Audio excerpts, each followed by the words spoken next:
Odamızın değerli başkanı Sayın Arpad Şen Hocağı açılış konuşmasını yapmak üzere sahneye davet ediyorum. Buyurun lütfen.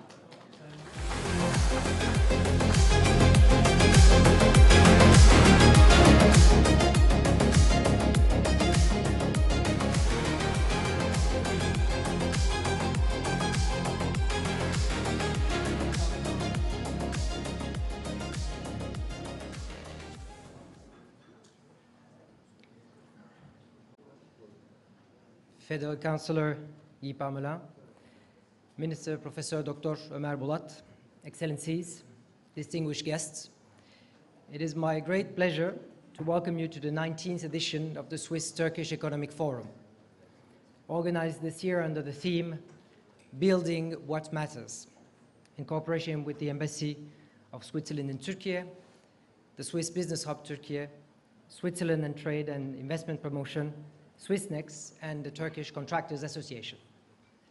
Over time, the Swiss-Turkish Economic Forum has evolved into a key platform for dialogue and partnership between our two countries. Today, as we focus on sustainability in construction and infrastructure, we aim to address one of the defining challenges of our era, how to build responsibly while ensuring economic growth and social well-being. Switzerland and Turkey share a long-standing relationship built upon mutual trust, respect, and shared values. Switzerland's leadership in innovation, research, and environmental technologies complements Turkey's strength in engineering and contracting. Together, these capabilities form a strong basis for joint initiatives that advance a more sustainable and competitive future. In this context, we are honored to welcome Federal Councillor Guy Parmelin, Head of the Federal Department of Economic Affairs, Education and Research of Switzerland, and Professor Dr. Ömer Bolat, Minister of Trade of the Republic of Turkey. Their presence today is particularly meaningful as it reflects a shared approach to fostering cooperation and promoting sustainable economic development. I would also like to express my sincere gratitude to Erdal Eren and the Turkish Contractors Association. Their involvement and partnership in building this forum has been instrumental for this year's edition. Following the opening remarks that we will hear in a minute, we will have the pleasure of hearing from our keynote speaker, Mr. Umberto Lopez, Country Director of the World Bank in Turkey, whose insights in sustainable growth and infrastructure financing will add depth to our discussion. Our subsequent panels will explore innovation, research, development, and how it can better align with market needs to advance sustainable building practices, and how Swiss and Turkish enterprises can combine their respective strengths. Before concluding my remarks, I would also like to extend our heartfelt thanks to our sponsors for their commitment and support to this forum. Çalık Enerji, Swiss AG, SSB AG, Sokar, Swissôtel, the Bosphorus, hosting us in its beautiful premises, Georg Fischer, MLL Legal, Franke, Geberet, Söm Estrafo, and obviously the sponsors of the 100 years anniversary of the Turkish and Swiss friendship. When shaping this year's forum, we were guided by the conviction that sustainable development is, above all, a collective endeavor, one that thrives on cooperation between countries, institutions, and people. It is through such collaboration that we can translate ideas into actions and build the foundations of a shared and lasting prosperity. I wish today's exchanges may serve as an inspiration for new ideas, meaningful partnerships, and tangible progress towards a more sustainable future. I wish you a productive and inspiring forum. Thank you for your attention.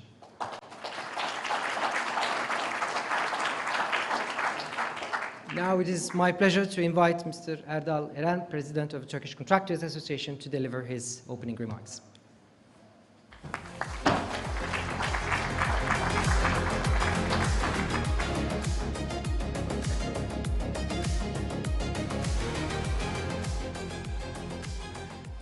His Excellency, Professor Dr. Ömer Bolat, Minister of Trade of Turkey, His Excellency Guy Bernard Parmelin, Swiss Federal Councillor, Mr. Arpad Şenocak, President of Swiss Chamber of Commerce in Turkey, His Excellency Mr. Ambassador, distinguished participants, ladies and gentlemen.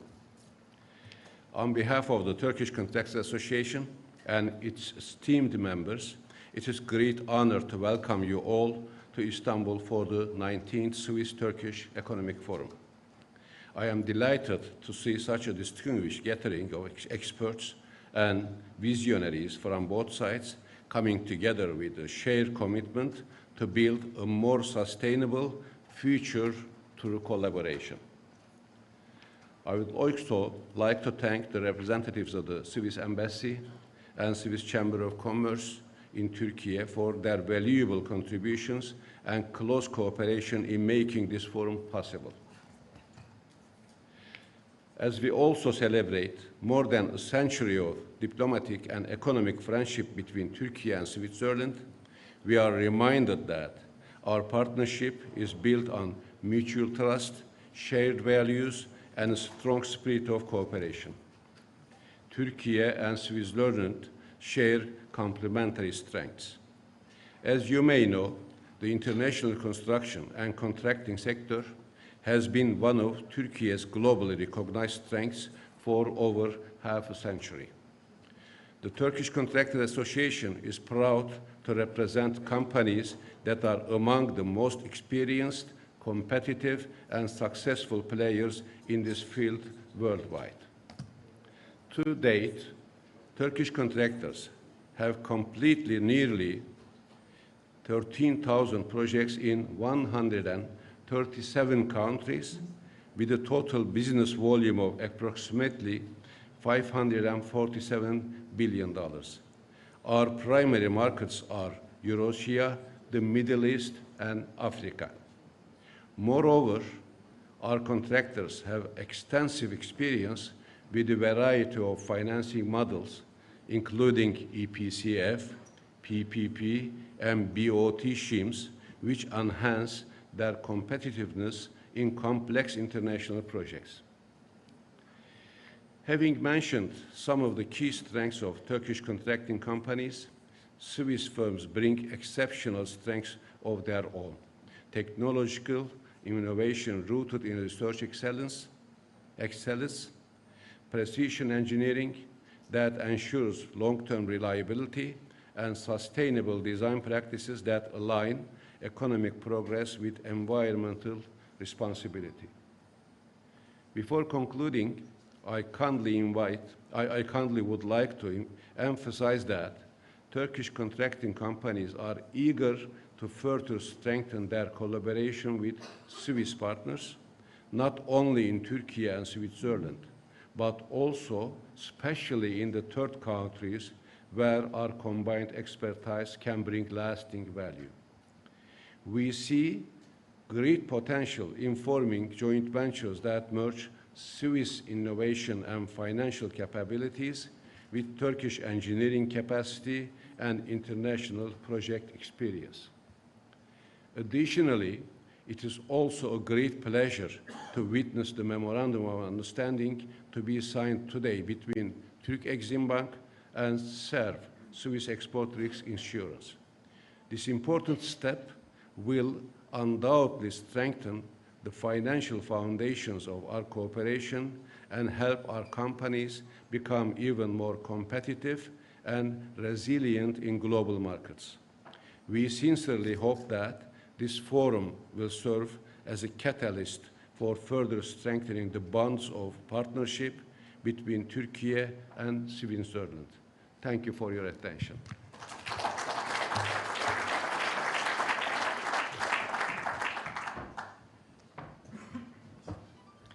Erdal Bey, thank you very much for sharing your valuable insights on the areas for potential cooperation. Now I would like to invite to the stage Federal Councillor Guy Parmelin to address his opening remarks.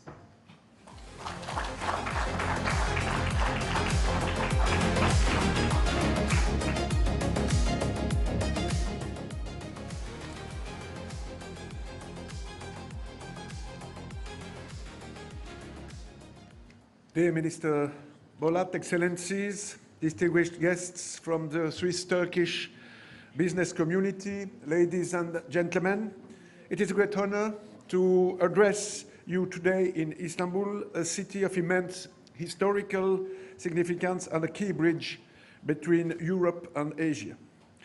I would like to extend my gratitude to the Swiss Chamber of Commerce in Turkey, the Swiss Embassy, the Consulate General, the Swiss Business Hub, and our Turkish hosts and partners, particularly the Turkish Contractors Association, for making this important gathering possible.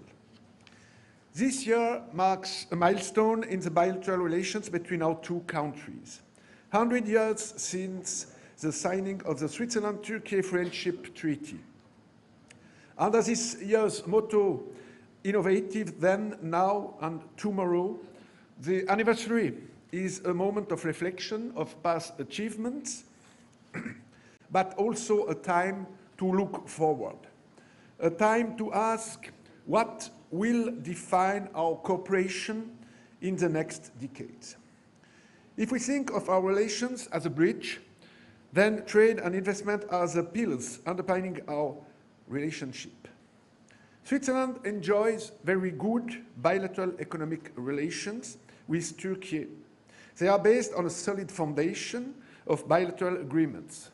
Turkey's unique location between Europe and Asia, its rich resources and its dedicated, well-educated workforce make it an esteemed partner for Switzerland. And Switzerland, with its tradition of innovation and stability, is a reliable partner for Turkey. Bilateral trade remains steady and diversified, with room to grow further. In 2024, our bilateral trade exceeded 10 billion Swiss francs, placing Turkey among Switzerland's top 20 trading partners. That is no small feat. It is proof that our economic ties are full of life, activity, and exchange. Switzerland is the sixth largest investor in Turkey. More than 300 Swiss companies are active in Turkey. They employ more than 21,000 people. Each of these companies tells its own story of partnership, has its own story of people, skills, and innovation coming together. Ladies and gentlemen, Switzerland and Turkey, like all responsible nations, face the same critical question. How can we achieve economic growth while using our available resources responsibly? We have both made firm commitments. Switzerland aims to reach net zero emissions by 2050. Turkey has announced its ambition to achieve climate neutrality by 2053. These goals are ambitious, and they will require deep, systemic changes across all sectors of the economy. The construction industry, in particular, plays a central role in this transition. On one hand, it is a powerful economic engine. In Turkey, it contributes more than 5% to the GDP and employs millions of persons. On the other hand, construction is also resource and carbon intensive. Globally, the sector is responsible for roughly 40% of energy-related CO2 emissions. Without bold and innovative action to cut carbon emissions, climate targets cannot be met. Apart from the climate crisis, there is a second risk, that of natural disasters. The earthquakes in southern Turkey and northern Syria of February 2023 not only caused deep suffering and loss, they also reminded us of the urgent need to resilient and future-ready infrastructure. We therefore face a dual challenge: to build sustainably and to build safely. Fortunately, we also have a dual opportunity: to innovate together and to lead by example. One of the most promising developments we will explore today is a move toward circularity in the construction sector, a model in which materials are reused, waste is minimized, and the entire building life cycle is optimized for sustainability. In Switzerland, we have placed strong emphasis on sustainable building over the past decades through strict energy standards, recycling requirements, and support for research and development. Our universities, research institutions, and companies are working on cutting-edge materials, digital planning tools, and low-impact construction methods. We believe that collaboration with Turkish counterparts in these areas can yield practical solutions that are scalable and exportable. Ladies and gentlemen, today's discussion will also highlight a second important dimension: the potential for strategic cooperation between Turkish EPC firms and Swiss companies in Turkey and in third markets. In 2021, the Swiss government and the Swiss private sector launched Team Switzerland Infrastructure, which actively promotes companies' access to major international infrastructure projects, especially those that combine sustainability with technical excellence and innovation. Turkish EPC contractors bring extensive experience in managing large and complex infrastructure projects worldwide. Swiss companies contribute precision technologies, engineering excellence, and cutting-edge environmental innovations. Together, these complementary strengths create a powerful synergy, delivering efficient, sustainable, and competitive infrastructure solutions for global markets. The Turkish construction and EPC industry is a crucial part of Turkey's economy.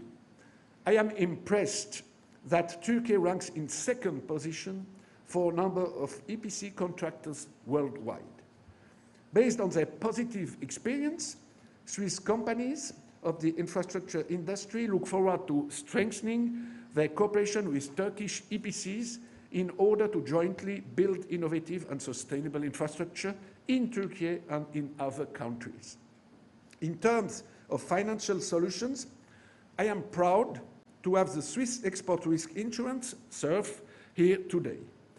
In total, SURF's portfolio includes around 10 projects with Turkish EPC customers, both in Turkey itself and in third markets, with a total volume of around 1 billion Swiss francs. It pleases me to highlight that SURF's highest exposure by country is currently to Turkey. SURF and the Turkish Exim Bank are interested in deepening their collaboration further. I am therefore delighted with today's signing of an upgraded MOU between both partners. Team Switzerland Infrastructure includes, in addition to SURF and Switzerland Global Enterprise, our sector specialists from the industry associations, Swiss Rail and Swiss MEM, as well as the Swiss Embassy and the Swiss Business Hub, Turkey. They all work together to ensure that we can win projects together and implement them to the satisfaction of all. Ladies and gentlemen, the buildings we construct, the infrastructure we invest in, they reflect more than economic ambition. They reflect who we are and what we stand for. Are we building with short-term gain in mind or with long-term impact? Are we designing for the present or for future generations? Are we acting as individual companies or as part of a broader ecosystem of sustainability? I believe the answer lies in partnership and in the very spirit of this forum.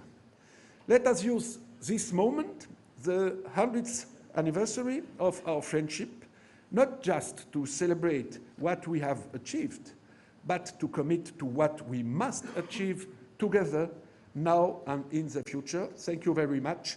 Teşekkür ederim.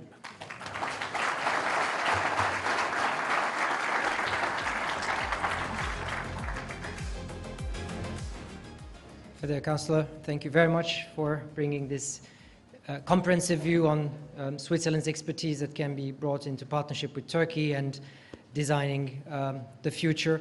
Now we're honored to welcome to the stage Turkish Minister of Trade, Professor Dr. Ömer Bolat.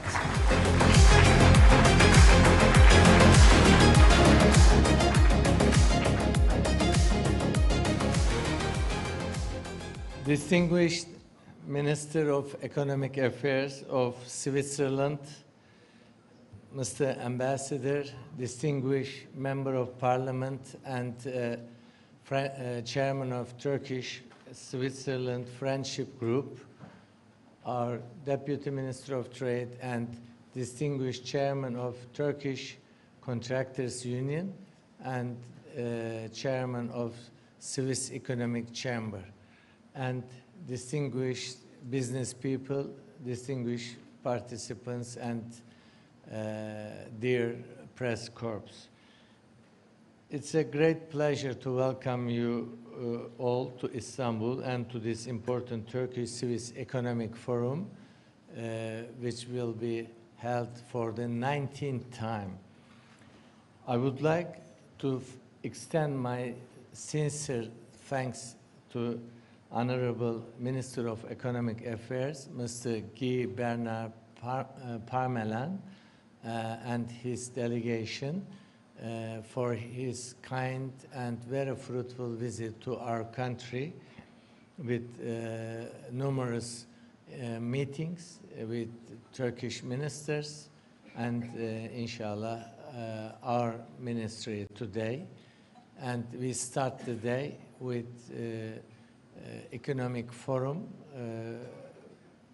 to be participated by distinguished members of Turkish and Swiss business circles. I also thank to the organizers of this economic forum, Mr. Arpad Şenocak and Mr. Erdal Eren and their members. This gathering especially meaningful as we mark the 100th anniversary of the Treaty of Friendship between our two respected countries. On such a historic occasion, I'm confident that today's forum will further strengthen our economic partnership. Honorable Minister and distinguished participants, the economic partnership between Turkey and Switzerland continues to thrive on the basis of mutual benefits. Our revised free trade agreement with EFTA countries remains a cornerstone of this success. In the first 9 months of this year, our trade volume reached to $12 billion, already matching the total number of 2024. More than 1,000 Swiss companies operate in Turkey as foreign direct investors, with total stock of investments of $10.6 billion so far, and Turkish foreign direct investments in Switzerland are nearly $1 billion. Turkey's position as a gateway to the Caucasus, the Turkic world in Central Asia and other parts of Asia, and Europe, of course, offers Swiss investors access to vast new markets.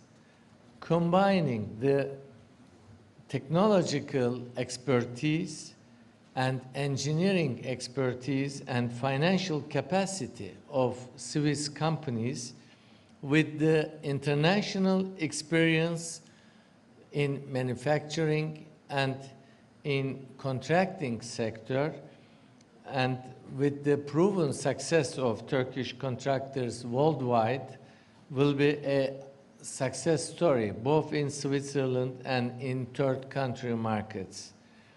I would mention Ukraine, Syria, and some other parts of the world with huge reconstruction projects and infrastructure projects will prove a very good success of story for cooperation between Turkish contractors and the Swiss banks and engineering companies.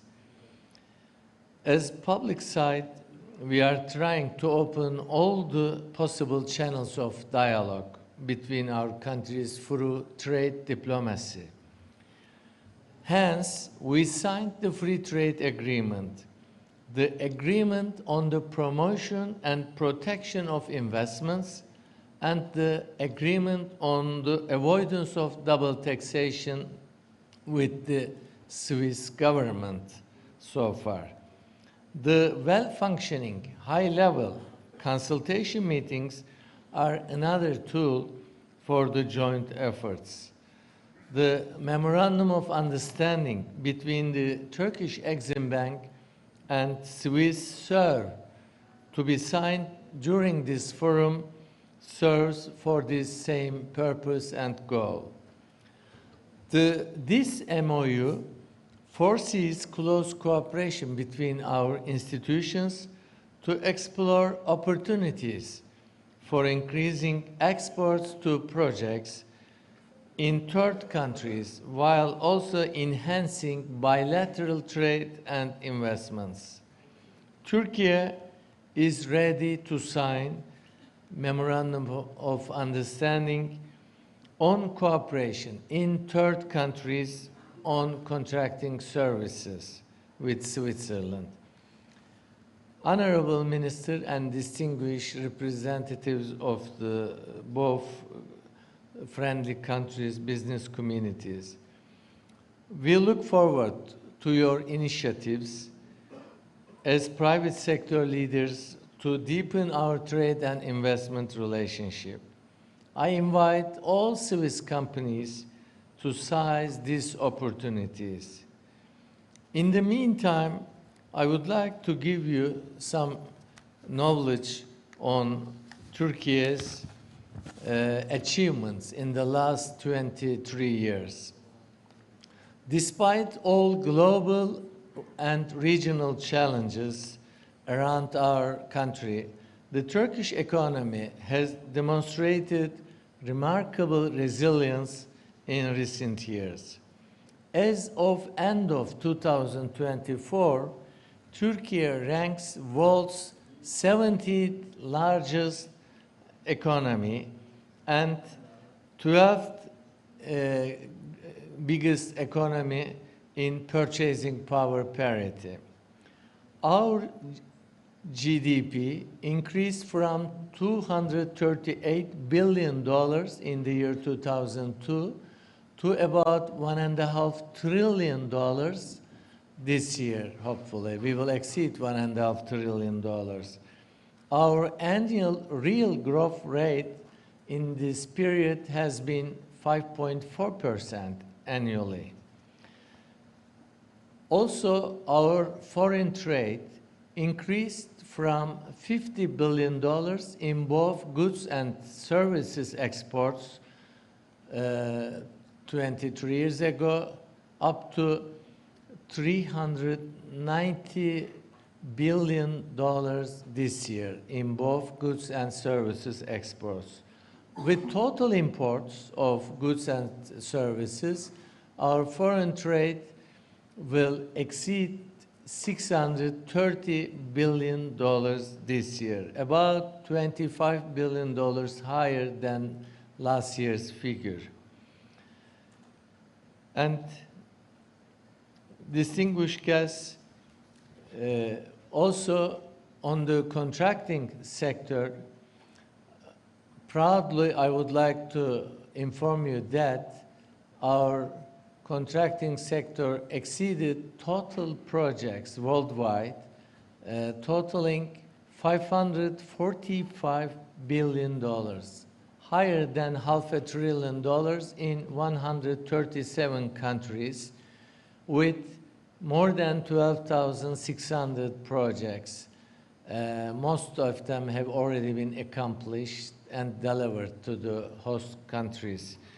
And recently, there will be huge projects for the reconstruction of Ukraine, for the reconstruction of Syria, for example, for huge infrastructure projects in some European countries like Portugal, and I just recently returned from Jordan, and Gulf countries particularly. They have more than $2 trillion of contracting projects to be completed in the coming decade.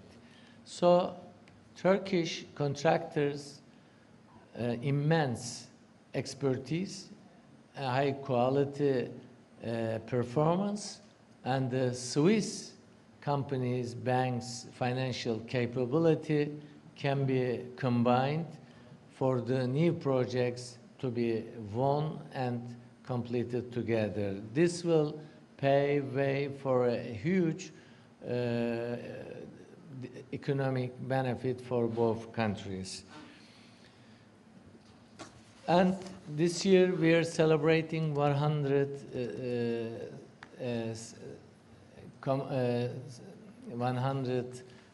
year of our diplomatic relations between Turkey and Switzerland, and hopefully we will crown this centennial commemoration with further much higher economic relations between the two countries. Whoever contributes to this achievement will be appreciated by ourselves. Ladies and gentlemen, Honorable Minister, I would like to conclude my words by heartily thanking His Excellency, Mr. Guy Bernard Parmelin, the Minister of Economic Affairs of Switzerland, for his very important visit to our country. Inshallah, we will pay also a visit to Switzerland sometime next year, hopefully. And this meeting attended by yourself with huge participation shows that both Turkish and Swiss business circles have very much interest in fostering bilateral relations. I thank you all so much for your participation, and I thank the organizers, Swiss Chamber of Commerce and Turkish Contractors Union, and my colleagues in the Turkish Ministry of Trade. Thank you very much.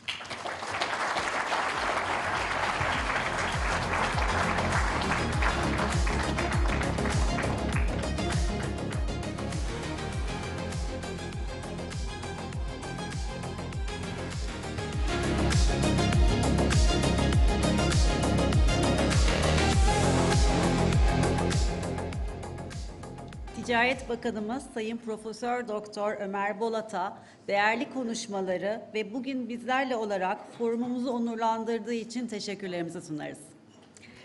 Thank you very much to all of our distinguished speakers for your inspiring opening remarks. Your remarks have beautifully set the tone for today's economic forum and reaffirmed the strength of the Swiss-Turkish cooperation and partnership. I would like to invite Mr. Humberto Lopez, but before inviting him, I would like to give a brief introduction about Mr. Lopez. Çok teşekkür ederim efendim. Çok sağ olun.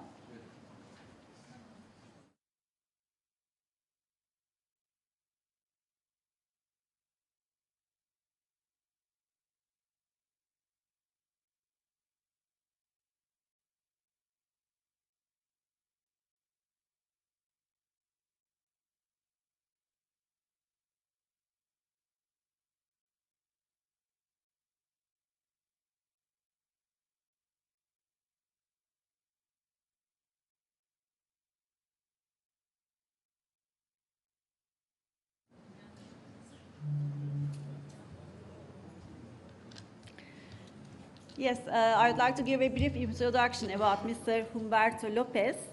He is the World Bank Country Director for Turkey, An economist by training, he has served the World Bank for almost 30 years, leading teams across several regions. He has published widely on growth, fiscal policy and trade, and previously taught economics at the University of Salamanca and Louisiana State University. Today, he will talk about how global collaboration and the World Bank's vision can help Turkey advance its journey towards a greener and a more sustainable future. Please join me in welcoming Mr. Lopez.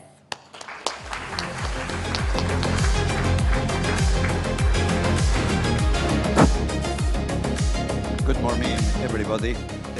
Let me thank, first of all, the Swiss Chamber of Commerce for inviting me and having me here today. It's really, really a pleasure to be here sharing with you a few thoughts on a number of issues related to sustainability and infrastructure. And I say this because this year, it has been a particular relevant year to be talking about sustainability. 2025 has been the year where we have the lowest ever recorded rainfall in Turkey. And as a result, I live in Ankara. As a result, we're having water restrictions in Ankara. It has also been the year with the highest ever recorded temperature in Turkey. It was in July, 50.5 degrees Celsius. There have been wildfires in many parts of the country before the summer. I mean, even if we are having now water restrictions in Ankara, in July we have severe flooding. So when you start looking at climate change, talking about sustainability and infrastructure, I think makes all the sense. And if what you are looking is at sustainability and earthquakes, early this week, north of Izmir, we have an earthquake magnitude 6. It almost did not make the news because we are used to having this type of things. Now, when you look at these things, again, I think that I don't have to make an effort to justify the need to focus on sustainability and infrastructure. Now, I'm not going to be talking of how to make physical infrastructure, bridges, roads, etc., more sustainable.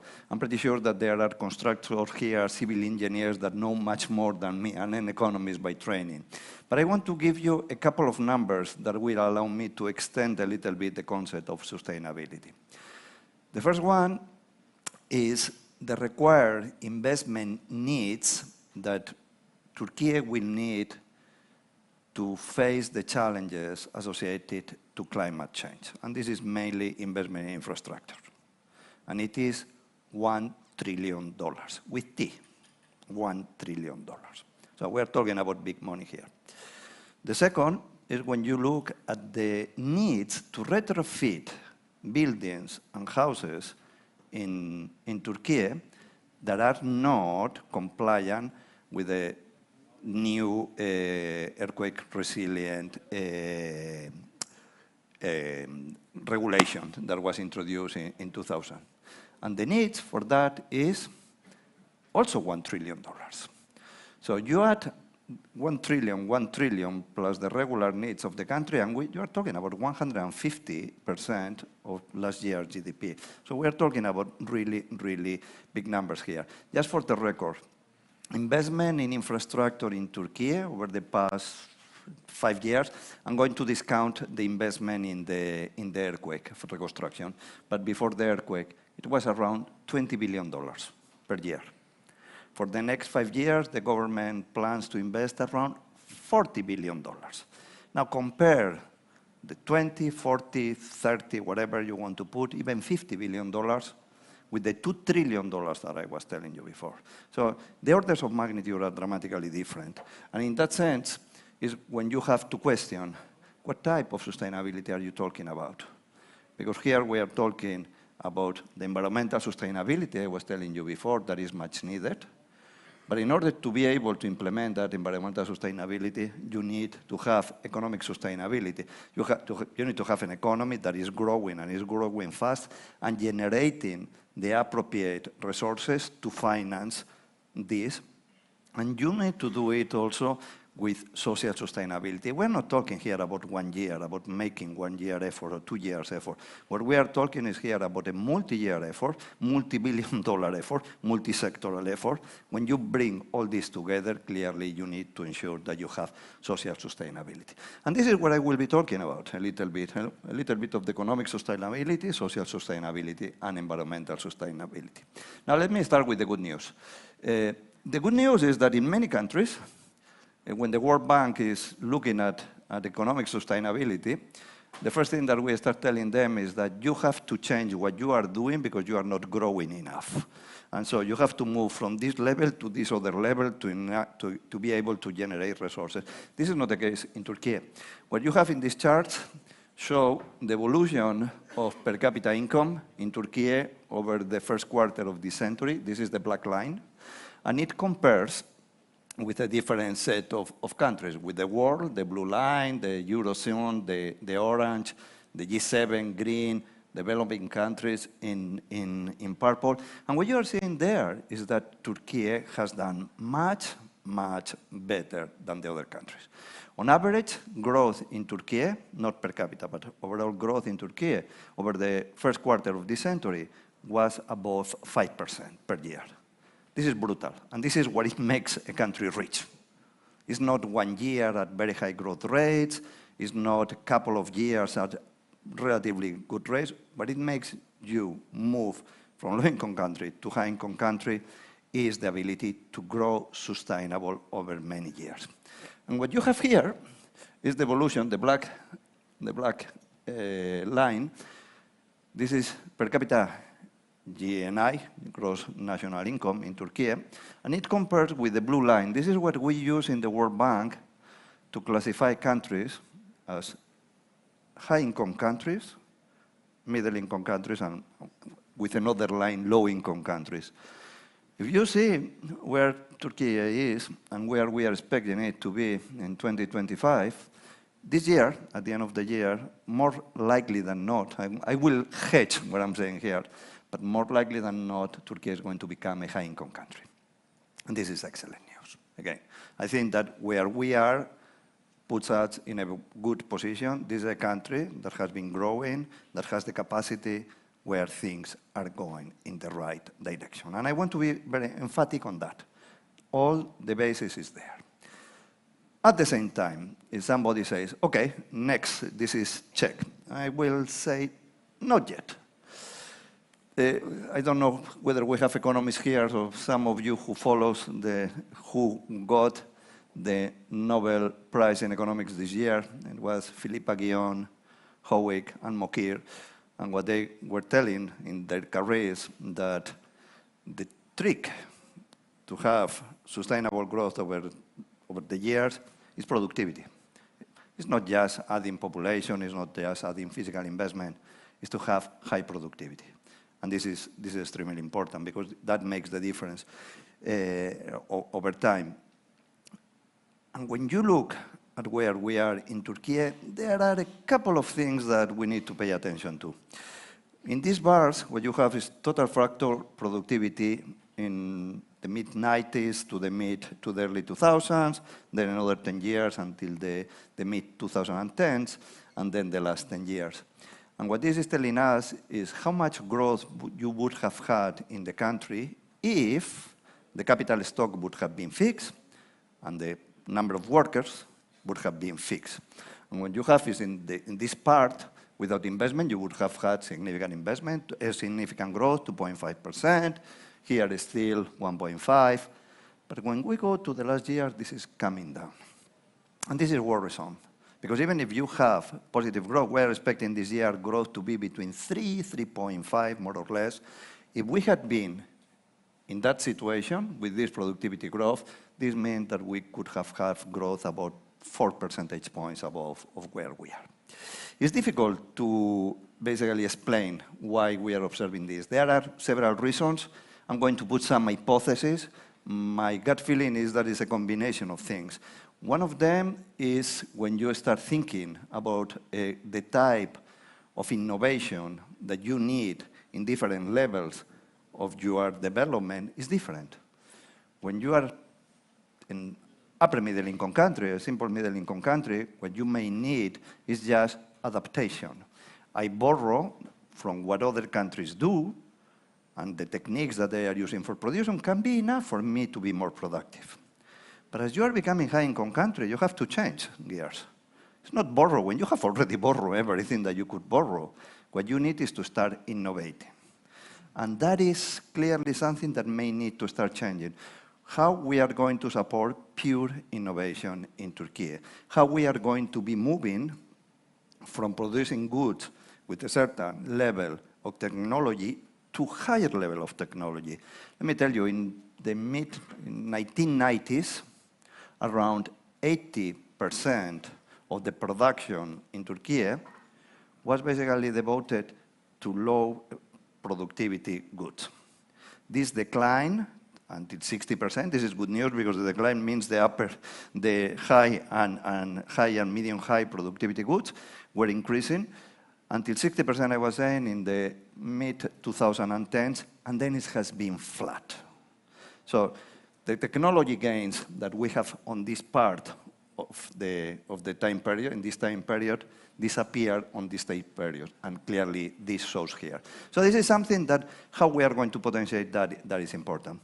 A second reason for this, some of the constructors are going to look at me a little bit, ouch, what are you saying?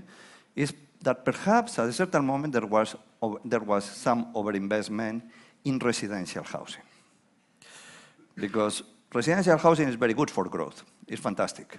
It's the type of, the multiplier effect that you have in the economy is very high. But from a productivity point of view, is not that good. What we would need is a little bit more investment in infrastructure that is going to help you with the logistics. What we are going to need is capital investment that is going to help with the factories and so on. At a certain moment, it was unbalanced. I'm not saying that you don't need infrastructure in housing, please, don't misunderstand. But it was a little bit unbalanced. And it was a little bit unbalanced. I remember when I saw these numbers and I was asking a couple of members of the government, how is it happening? I was saying, because people many times do not buy a house to live in. It's investment. It's a way to save money. In case there is inflation, and I come back to that in a second, you have the house and it goes. If you have the money in the bank, it cannot be that good. So, and this is also an issue, because housing should be to live or to rent if you want, but it clearly creates a number of problems. The third part is inflation. High inflation has many problems, we all know, but one of them is that misdirects where the investment goes. Because people become defensive. And when you become defensive, you are not going to go to the sectors that have the highest productivity. So this is something that we need to take also into account. So when you start looking at all these elements and you put them together, what happened in terms of adoption, innovation, the change of the sectors, which sectors you are focusing, when you are looking at where we were sending the investment, what we were looking is at the macro environment and where the investment was to the sectors that it should have gone, this could explain this in productivity that needs to change. Now, few reflections on what we are going to need here. Well, the first one is something I think that is really critical in Turkey, and this is education. I come from Spain, and in my country we had a problem a few years back that when I come to Turkey I see it. And it's that a few years back, all the parents wanted to send their kids to university to do whatever, no matter what. So, and sometimes going to college is not the best option. Because what we are having in Spain now is if you need a good plumber or a good electrician, you are desperate for them because they don't exist. You don't have them. You have to wait whatever amount of time. And when you are looking at factories, what they need is technicians that are not college graduates, but it's people that can do things with their hands, operating robots, that sometimes we are going to say, how is this possible? And I think that in Turkey, I think that is something similar because those kids that go to vocational school are not looked at as the future of manufacturing. Sometimes they are looked at the guys that fail to go to college, and that has to change. This is something we need to change. Because today, in Turkey, you have a mismatch in education. You have firms demanding workers, and they do not have the skills that the firms require, and universities providing workers that are not ready for that. They are demanding work, and and they are flying at different heights. So this is something that needs to change. The second part is productivity. I'm not going to go there, but again, since this year Nobel Prize winners were on this, the balance between adoption and innovation, and I think that the idea that creative destruction is what makes you process. Typically in a country, around 10% of firms disappear every year, and this is typically because there are new firms with better technology centers, some firms are leaving.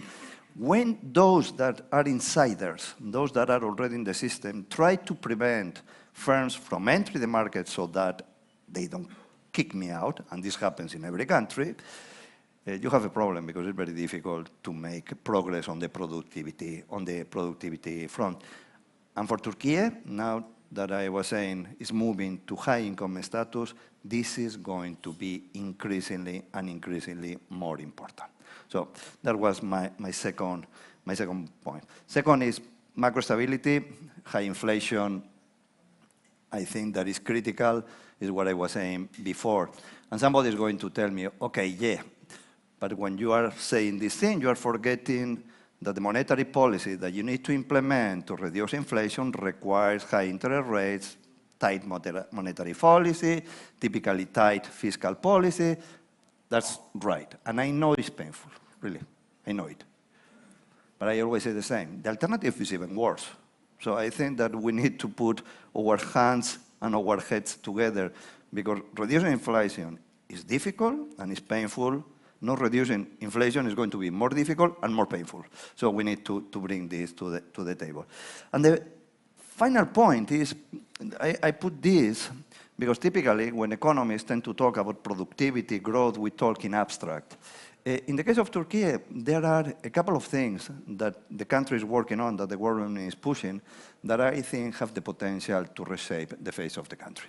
And one of them is the part of transport, and I'm thinking on the railway infrastructure, middle corridor linking the Georgia border to Istanbul, in rail, crossing the Bosphorus through the third bridge and link to Europe, development road, Istanbul, through Iraq to the Gulf. And this is not just a number of projects that are there to link a couple of places. What this is creating is the possibility of having an investment, a logistic hub, because it will allow to move products from Europe to Central Asia and beyond, from Europe to the Gulf countries, from the Gulf countries to both Europe and Central Asia, through Turkey. And the potential for this is incredible. It's not only about having significant investment in infrastructure there, that for many of you that would be perhaps the interesting part, is also the potential to generate additional investments. Because when you have all these lines, the temptation to try to link the ports in the Black Sea to the Mediterranean is going to be there.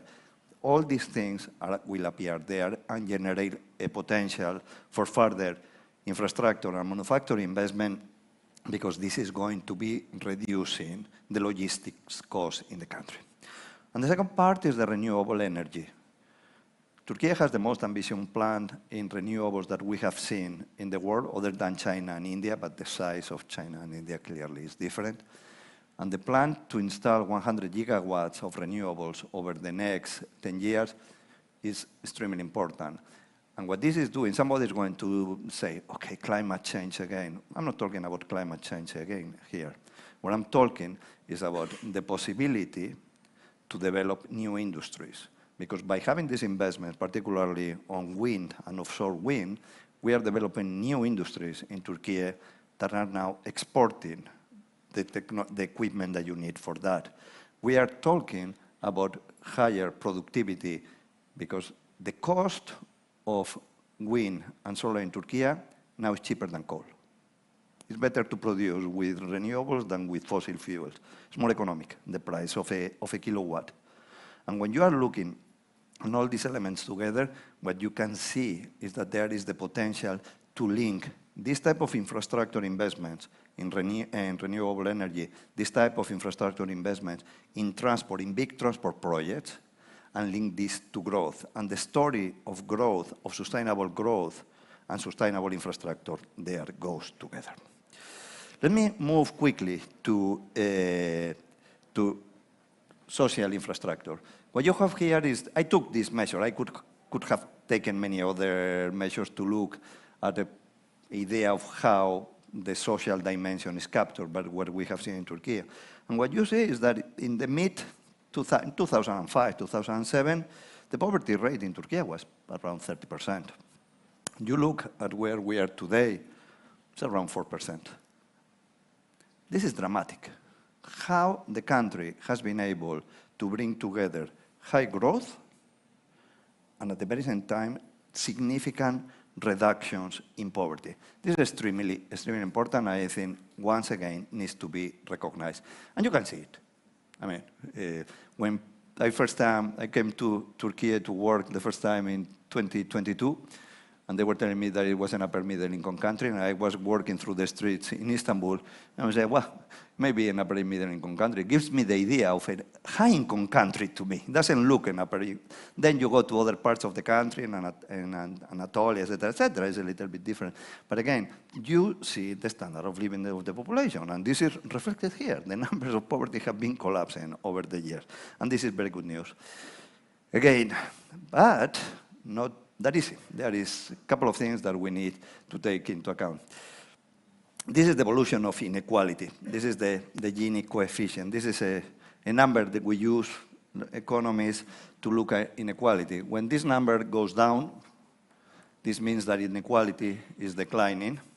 When this number goes up, it means that inequality is increasing. And what you see there is that from 2010 to more or less today, you have a U-shape. Inequality was declining, and then around 2015, inequality started increasing again. Listen, I'm going to tell you the same I was telling you before when I was talking about productivity. There is only one reason for this. There are several reasons. One of them is difficult to tackle. When you are moving in the development process, as we saw from low productivity sectors to high productivity sectors, some sectors start shedding workers. And agriculture has been shedding workers in the past years because agriculture is losing weight in the whole economic production in GDP. And what we are saying is that while manufacturing and services are going up, you are losing people in agriculture. And why? Well, recently there are news that many textile companies are selling workers as well. Now, these two sectors have something in common. They tend to employ low-skilled workers. And when low-skilled workers, that are those that also earn the lowest, are not working in these sectors, find difficulties to enter in other sectors. Whereas as we move in the production puzzle to high-value other sectors, we start hiring people that have higher skills. And so people with skills earn more, and to start with, they were not those that were at the lower part of the scale. And those without the skills, that to start with, were at the lower part of the income distribution, are going to be earning less. And this is opening this gap. And this is a problem. That is happening in many countries in the development process, and you can see it. There is another reason also. And I go back to inflation again. High inflation for the poor is a killer, because you cannot hedge. It's very difficult for a person with limited assets to hedge. You cannot do it. And this is something that we need to take into account. So when we are saying that we need to fight inflation, it's not only just an economic, a pure economic in the growth sense issue. it's also an issue that is extremely important for social. So how do we do this? Well, I think that managing the disruptions created by development are key to help individuals find new opportunities. I think that this is critical, and particularly when we think about education. Before I was telling you that it's important that we move from the mindset of I have to go to college to a mindset that what is important is that I take some education that is going to be important and helpful for me, for my future career. It's not only this education that is needed when you are 16 or 17 or 20 years old. If you have people in the textile industry today that are not going to be able to work in the textile industry because the system is shedding workers, you will need to do something and give them training opportunities to move to something else. Let me be very clear. I do not believe that if a guy is using a hammer every day to do something, tomorrow is going to be doing programs for artificial intelligence. This is not happening. Let's be clear on that. But there are some times that with the right training, this person is going to move a couple of notches up and be able to re-engage to the production sector. I think that this is something that we have to take into account and look at education not as just 15, 16, 20 years old, but as a lifetime learning opportunity. The second is promoting innovation and technology adoption. Again, somebody could say, well, but if firms that are now in textile, again, once again, or agriculture, whatever, pick something, do they have to get out of the production? Or if they make the right investments, and typically this is going to be automation, robotization, et cetera, they can still be there. And I think that this is a thought that we have to do, because sometimes it's clear that if you do nothing, you get out of the market. But if you change production, maybe you are able to basically continue to engage. Once again, going back to the Nobel Prize winners of these years, sometimes one of the conclusions that you have from some of their papers is that sometimes it's not what you produce, it's how you produce it. If you want to use cheap labor, you are out of the market the moment that labor is spending. If you are using technology to produce, maybe you can continue there. This is something that we need to rethink. Macro, I already told you what I think of inflation on this. Social protection is going back to what I was telling you before, is not everybody is going to be able to be retrained, not everybody is going to be able to find a job. You have 55 years old, you are 55, you lose a job, you don't have skills. Very difficult to bring these people to the labor market. At the same time, it's not that you can forget these people in the market. So you need to look at what are the type of social protection system that you have and to rethink the role of the minimum wage. Because something that calls my attention is that when the situation becomes difficult, in Turkey, we tend to increase the minimum wage to solve the problem. Okay, the minimum wage has one purpose, and social protection has another purpose. And what you don't want is to mix these things. Because if you mix these things and you use the minimum wage for social protection, you are hitting firms. And maybe this is not what you want to do. If you want to protect workers that are having a hard time, use a good social protection program and use the minimum wage that you need to have competitive firms in the country. And finally, something that I could have brought it before, artificial intelligence. This is the type of thing that we are all thinking. In the World Bank, we have been doing some work at looking at how this is going to be affecting jobs, which are the type of employment that will be hit by artificial intelligence. I'm really, sometimes in the World Bank, we now have our own, the equivalent to ChatGPT, but in the bank. I take a document of 100 pages and say, give me a 5-page summary, it takes 3 seconds. And it gives you a very good summary, I have to tell you. So this is clearly going to be affecting to many jobs that in many cases are not extremely high skill, but I can tell you it's not low skill, because the people that were doing this, in many cases, they had a master, et cetera, et cetera. So we need to look at this. So looking at artificial intelligence is going to be extremely important. There is lots of potential, but what we need is to have that competition policy once again is there. And very quickly now, in a couple of minutes, talking about the sustainable part of the equation for infrastructure. Also the good news, if you are realizing what I'm telling you is the good news, the areas of concern, and a few reflections on how to go forward.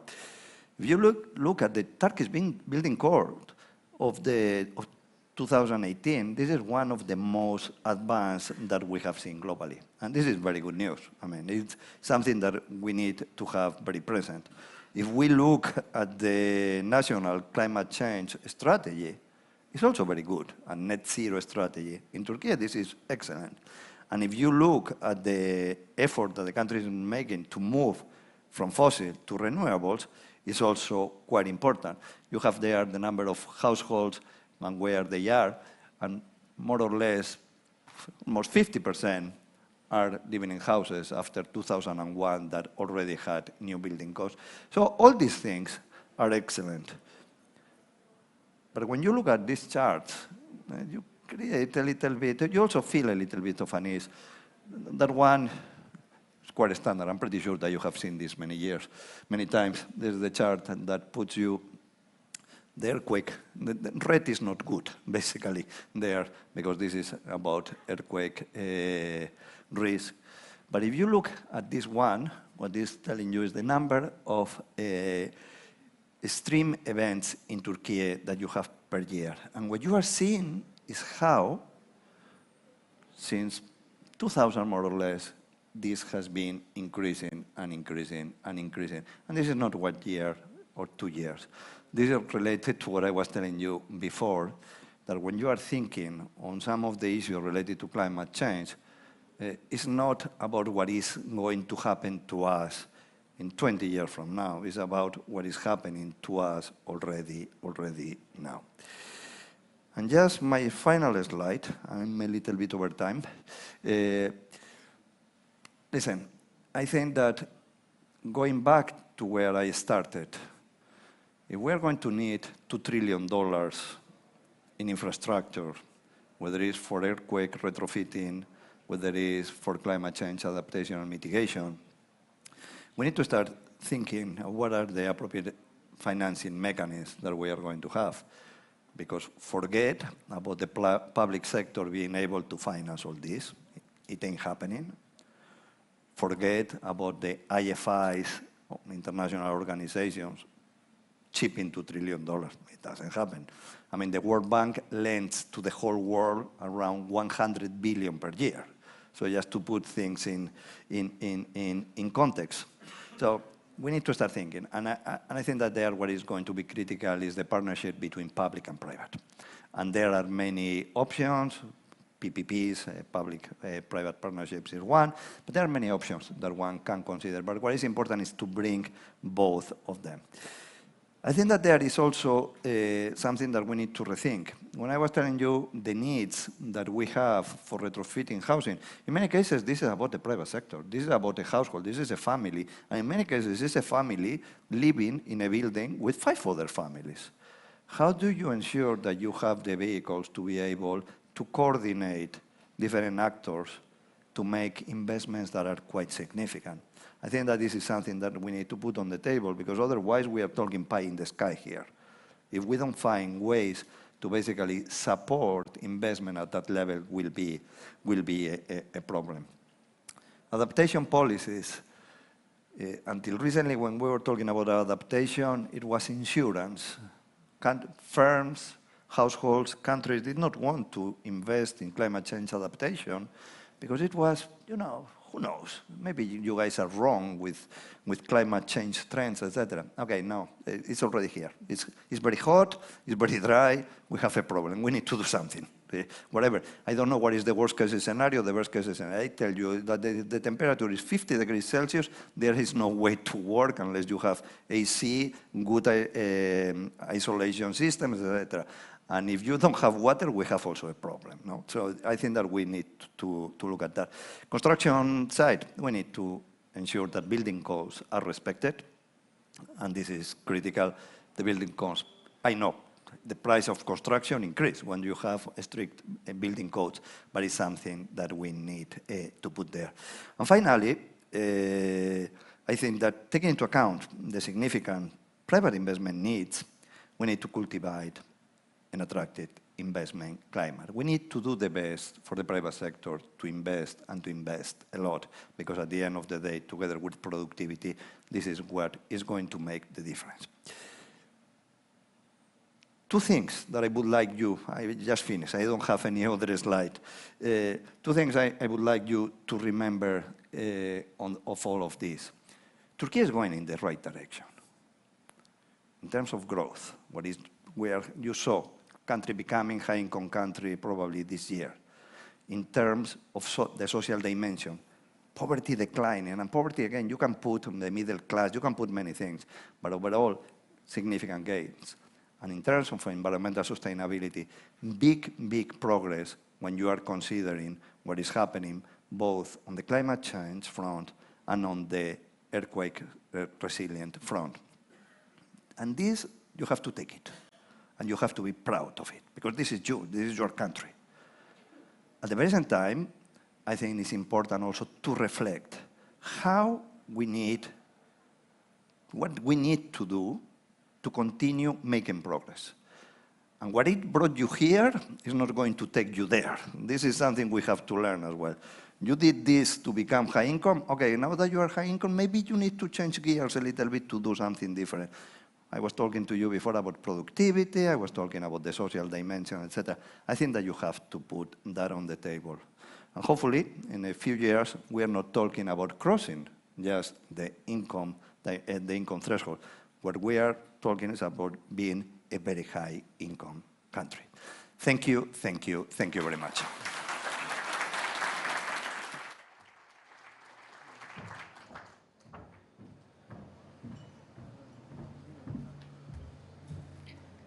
Thank you very much, Mr. Lopez, for your inspiring words and the depth of your insight. Thank you so much. Your presentation also reminded us that sustainability is multidimensional, encompassing the economic, social, and environmental pillars that together underpin long-term prosperity. I believe that if we work all together, we can make it a reality. And with that, we will now have a 20 minutes coffee break. After that, we will continue with our first panel discussion. Thank you very much.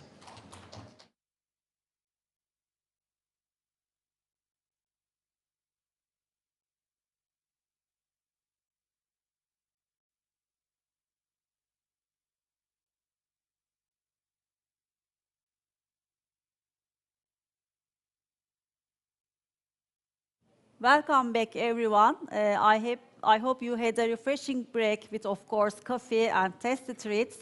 We will now start our next session, our first panel discussion. The title is Closing the Gap, R&D, Market Needs, and the Future of Building Sustainably in Turkey. Our moderator is Mr. Bashar Vural. He is the chairman of ABB Turkey, and also he is the vice president of the Swiss Chamber of Commerce in Turkey, and we appreciate him for his really support to our chamber. Thank you so much. He is also a board member of YASET.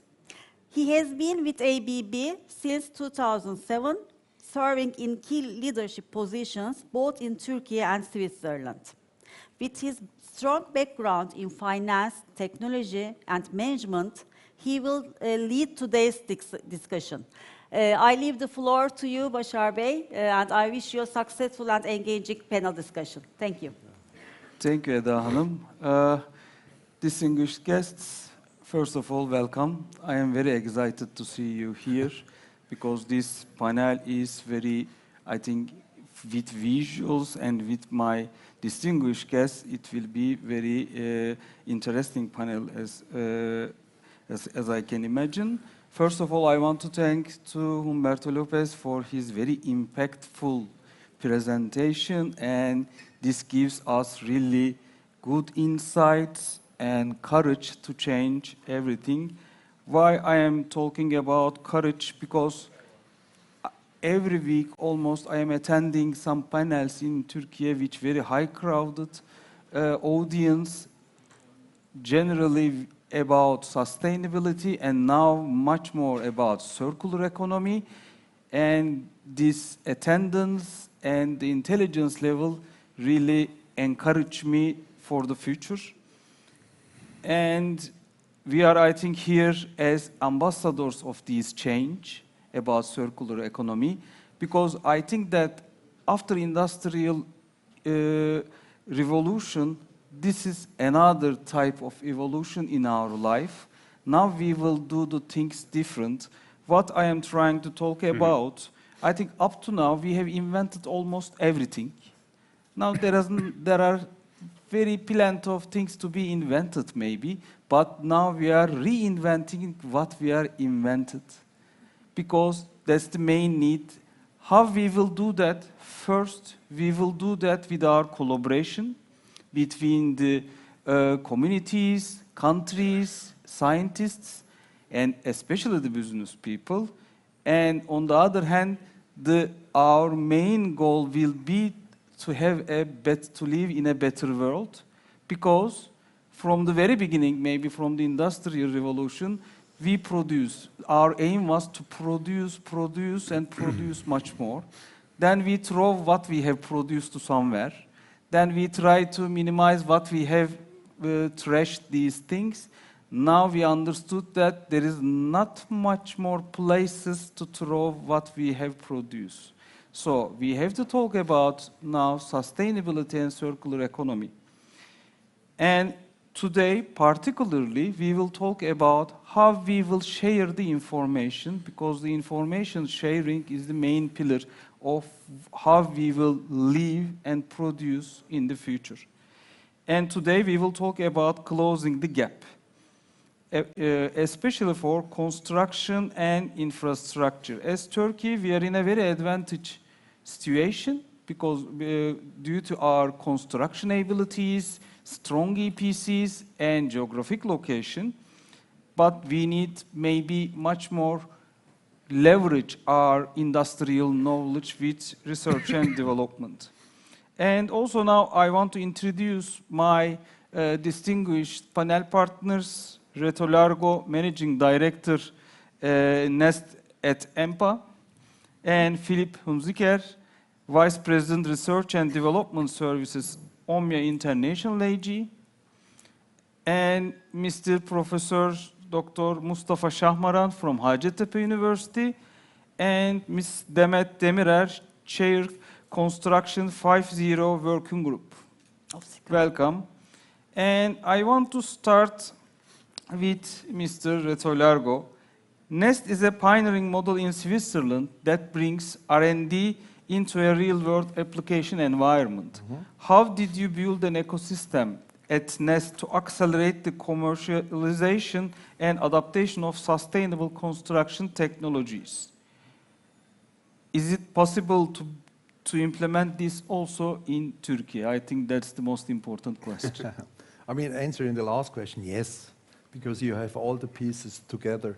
But let me first maybe leave a few words what Nest is, right? So what is it that we do?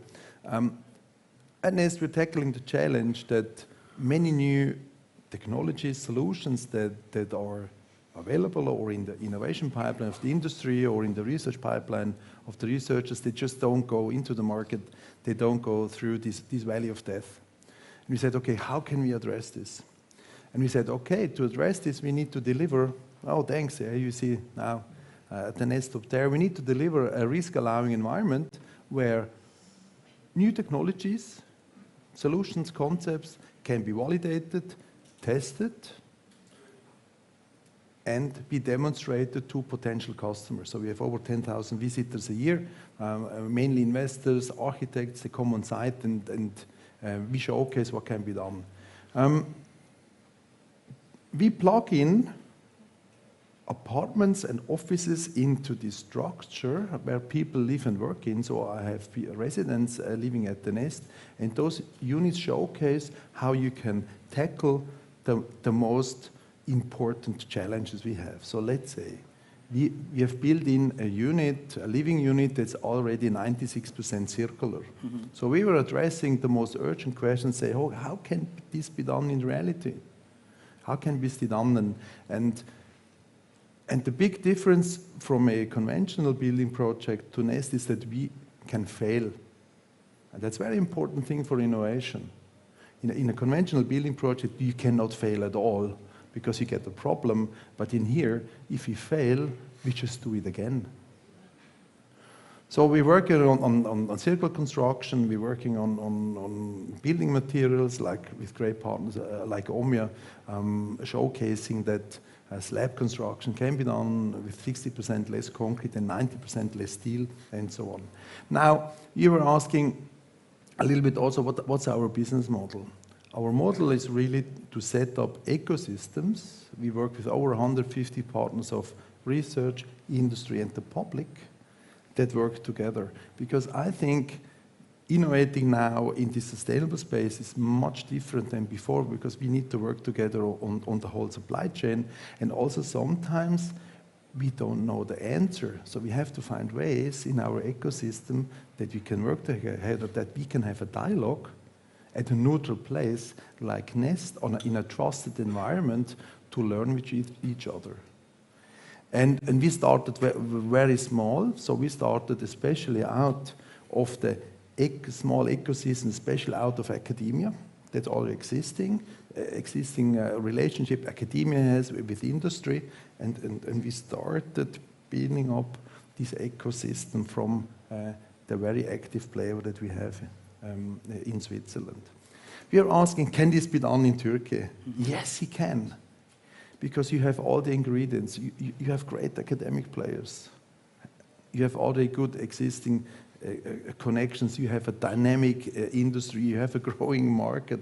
You're able to invest.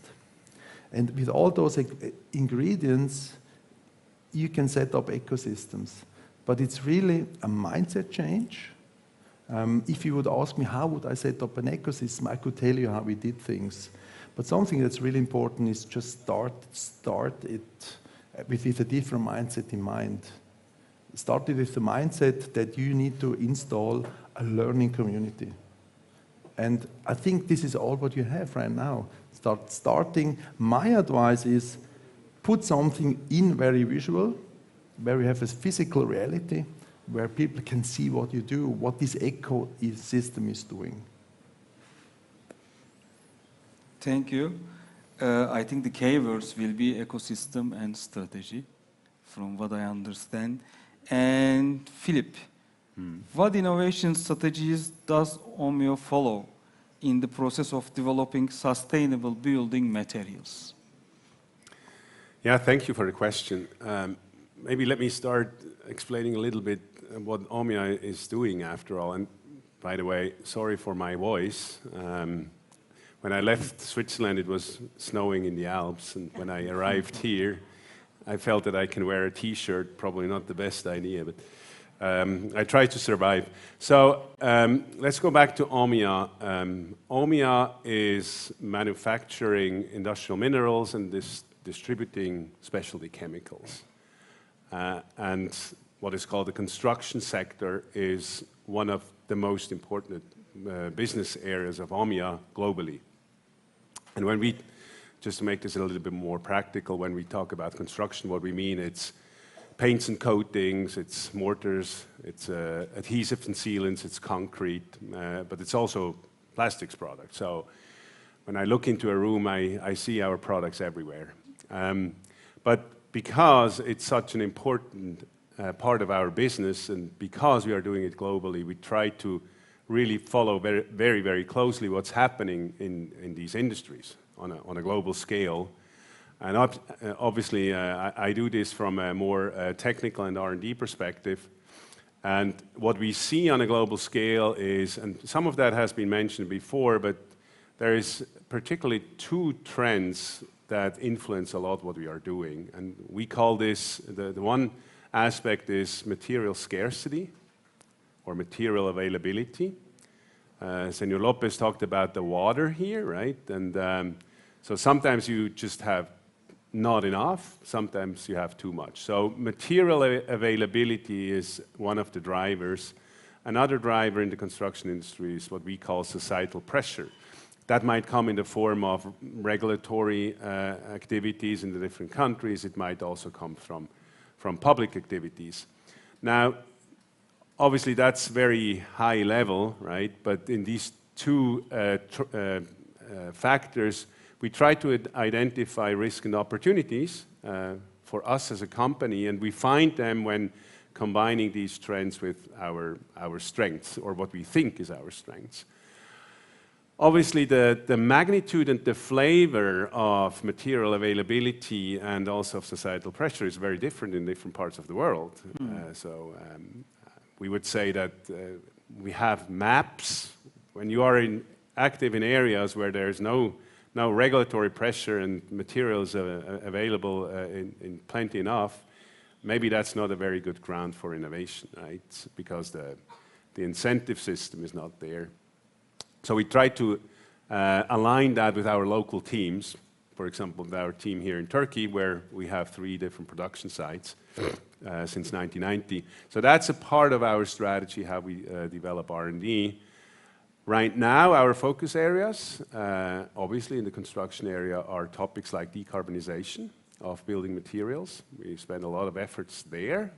One of the prominent projects is together with the EMPA Nest system. We are also looking into recycling and into reuse of waste streams. So that's currently where we put a lot of time and energy. And then obviously on the execution part, we try to avoid doing this in isolation.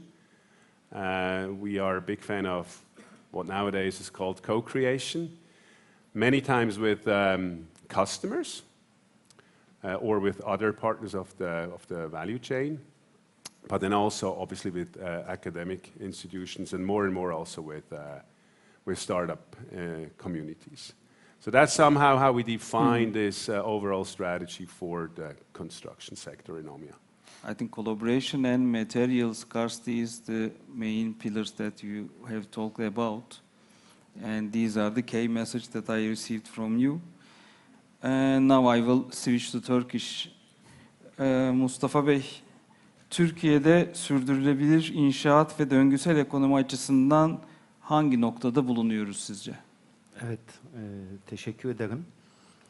Şimdi aslında ülkemizde son yıllarda bu konuda bir ortaya koyduğumuz net bir politikamız var. Adını da koymuş bakanlık. Ulusal Döngüsel Ekonomi Stratejisi. Bu stratejinin içerisine baktığımızda inşaat sektörü de öncelikli alanlar içerisinde. Hak ettiği yerde mi tartışılır? Aynı zamanda biz Avrupa Birliği'nin ürün ve atık mevzuatlarıyla uyumlu bir şekilde ilerliyoruz. Şimdi özel sektöre baktığımızda yapı malzemeleri sanayisi farklı kalemlerde, farklı başlıklarda döngüsel ekonomiyi uyumlu üretim modelleriyle bir geçiş için bir şekilde ilerliyor. Özellikle çimento sektörü Türkiye'de, Avrupa'da 1. sırada üretimde, dünyada da ilk 3-4 arasında değişiyor. Demir, çelik, seramik sektörüne baktığımızda artık bu sektörler düşük karbonlu üretim ve atık ısının geri kazanımı ve atık malzemelerin tekrar değerlendirilmesi konusunda Ar-Ge çalışmalarının çok ilerisinde, üretim yatırım hatlarına ciddi bir şekilde bu konuda yatırımlar gerçekleştiriyor. Şimdi inşaat sektörüne belki farklı olarak bizim ülkemizin bazı hassas noktaları var. Çok ciddi bir ivme içerisinde, özellikle bu 2023 yılında meydana gelen çok büyük deprem sonrası yenilenme, kentsel dönüşüm projeleri daha da hız kazandı ülkemizde. Her gün televizyonda yeni bir sosyal housing ile ilgili program açıklıyor mevcut yönetimimiz. Tabii bu bizim için hem ciddi bir avantaj hem de ciddi bir risk döngüsel ekonomi açısından.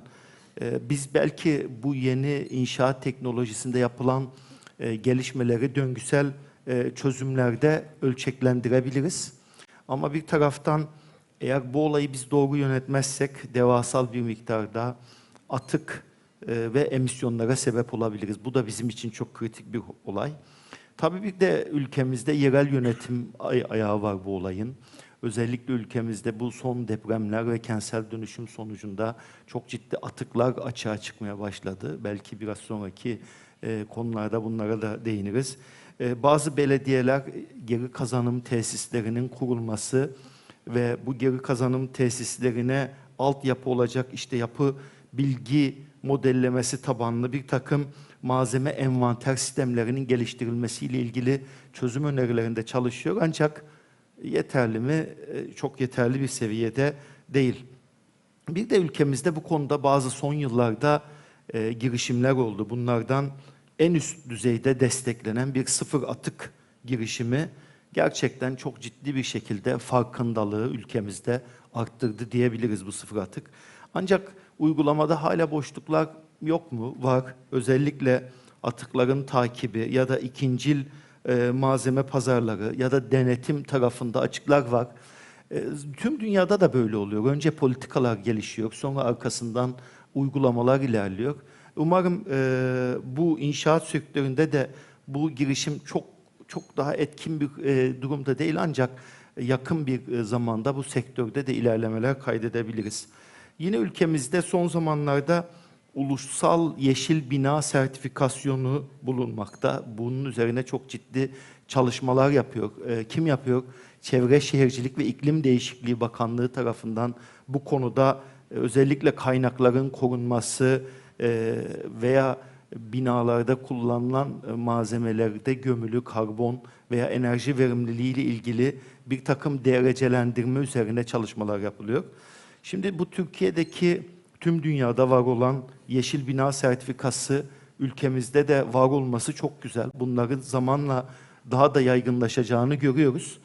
Tabii bu yatırımların ekonomik olarak ölçeklenmesi için ulusal bir teşvik mekanizmasının yer edilmesi lazım. Bir de benim akademisyen kimliğimden dolayı biz bu döngüsel ekonomiyi sadece teknolojiyle değil, bir şekilde kültürel değişimle de hayatımıza koymamız lazım. Şimdi üniversitelerin mimarlık veya inşaat mühendisliği bölümü ya da ilgili bölümleri biz lisans müfredatlarında artık bu döngüsel ekonomi, yaşam döngü analizleri veya sürdürülebilir odaklı tasarımlar konularında bir takım lisans kataloglarına dersler girsek de tüm Türkiye'ye bunu yaymamız lazım. Bu çünkü önemli bir şey. Araştırma tarafına bakıyoruz. Birçok üniversitelerin teknoloji transfer ofisleri kurulu. Bazı üniversiteler, bizim üniversitede bunlardan birisi, çok aktif bir şekilde çalışan bir teknoloji transfer ofisi var. Ancak inşaat sektöründe yapılan Ar-Ge çalışmalarının uygulamaya ne kadar geçirildiği hakkında ne yazık ki muhafazakar bir sektörüz. Yeniliklere çok hızlı adapte olamıyoruz. Önümüzdeki dönemin bence en önemli zorluklarından birisi de bu. Şimdi bu soruya cevabımı toparlayacak olursam kısacası Türkiye sürdürülebilir inşaatta politik çerçeveyi oluşturmada önemli bir mesafe aldı. Gerçekten son yıllarda, son 20 yılda da bu konuda çok ciddi ilerleme kaydettik. Şimdi esas ihtiyacımız bu stratejiyi sahada görünür kılabilecek bir takım işte kurumsal kapasiteyi arttıracak ya da dijital altyapıyı ve ekonomik teşvik sistemlerini hızlı bir şekilde güçlendirmek lazım. Bu dönüşüm eğer bizim ülkemizde doğru yönetilirse Türkiye sadece kendi sektörünü yönetmekle kalmaz.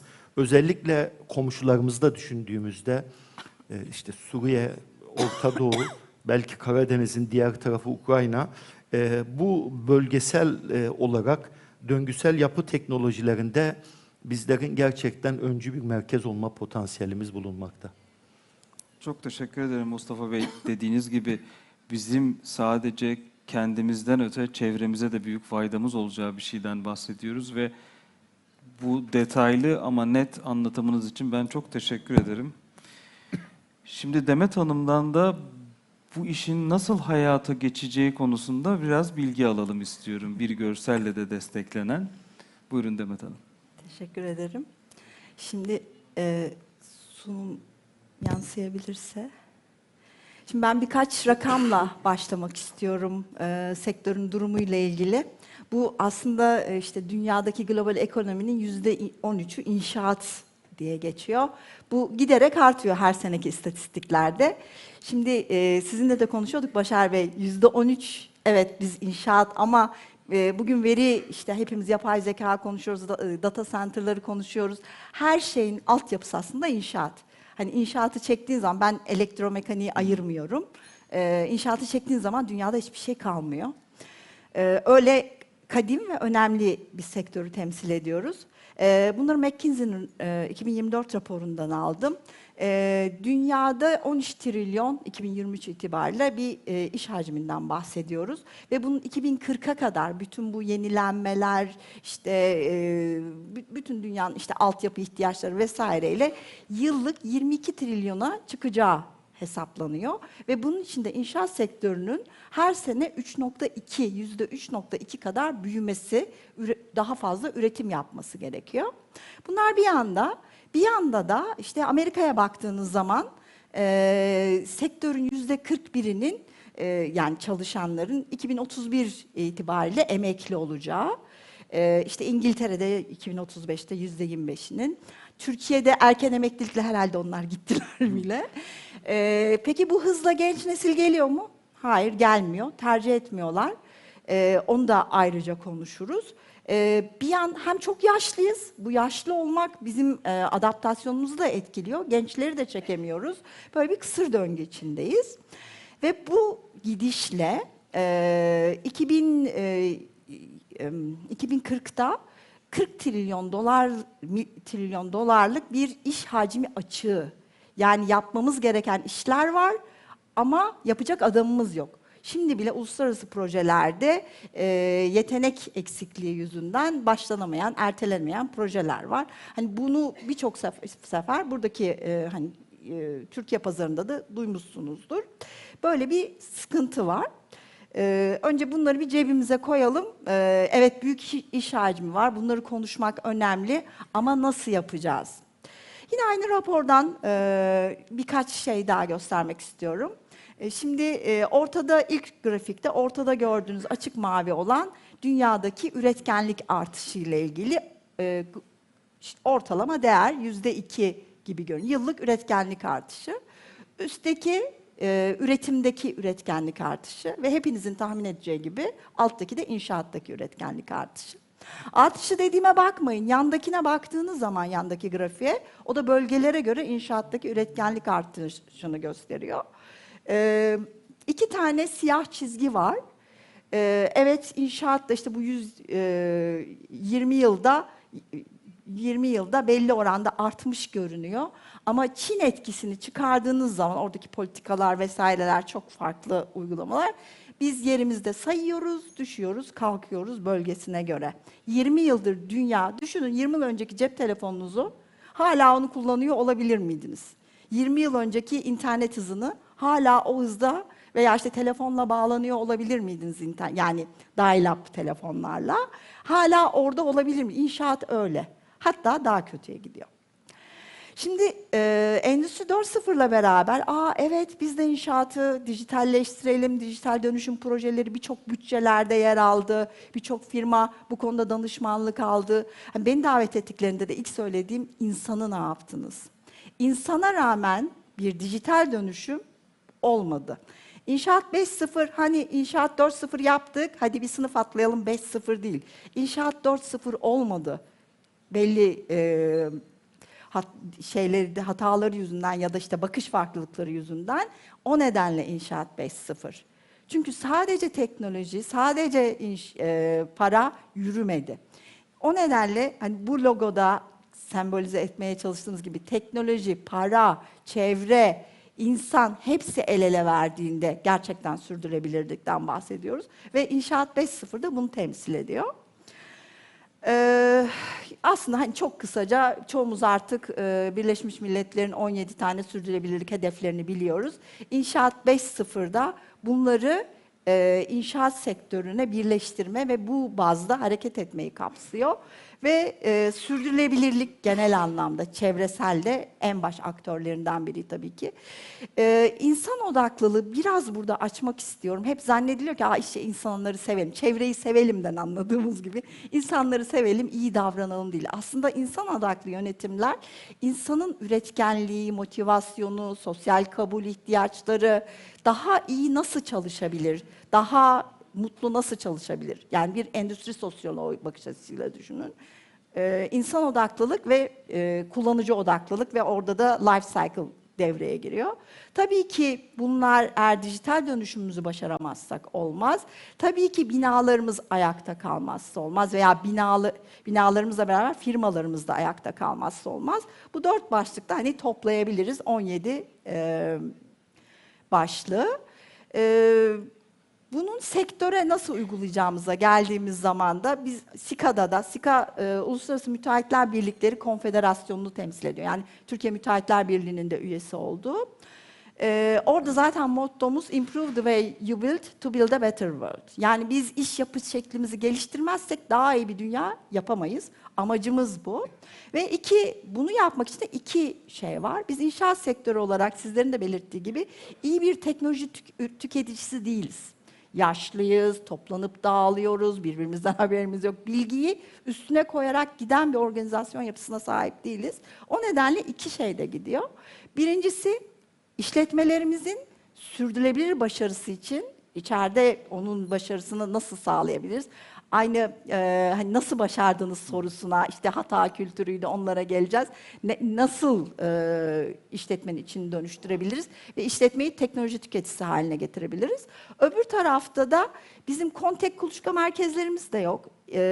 Teknoloji firmaları bir bakıyor, ya diyor burada iyi bir pazar var, girelim bu sektöre. Sonra bakıyorlar ki satış çok zor, burada tutunmak çok zor, boşuna patinaj. O nedenle birçok teknoloji firması çekiliyor. Birçok startup nefesini tüketiyor. O nedenle onları da ayrıca destekleyip ikisini birleştirmemiz. Önce firmalarımızı ve sektörümüzü geliştirip sonra teknoloji geliştirenlerle bunları birleştirip beraber ilerlemesini sağlamamız gerekiyor. Şimdilik bu kadar söyleyeceklerim. Teşekkür ederim. I think we missed Industry 4.0. Now time for Industry 5.0. I hope we will not miss it. Collaboration is the key point here. So ecosystem and collaboration. In that round, I want to focus a little bit this collaboration between also Turkey and Switzerland, which I believe these are very complementary countries, and we can learn, we can benefit each other a lot.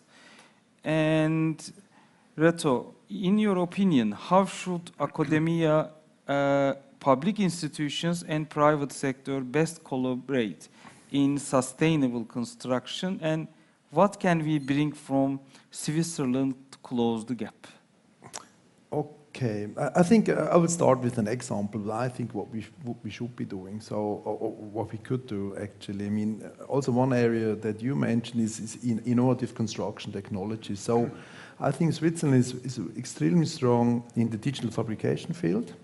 So where a lot of robots or automated processes, also based on 3D printing, active and passively, you can pre-produce more sustainable elements, let's say. So that's something we did. That's something we did in a collaboration together with researchers, the industry, and now our government also purchases this innovation as a first customer. So I think every player has a different role. In Switzerland, the government supports us with that role as being also a customer. Now, looking what we could do in Turkey it's my firm belief that you have great manufacturing capabilities, you have access to the market, and I think we should really work together on these innovative construction technologies that are already there, also from OMIA side and others, and see what is it that we can do to increase productivity. I mean, this is what we need to do. I mean, if we don't make any money. Sustainability is not going to. I mean, it's not going to happen.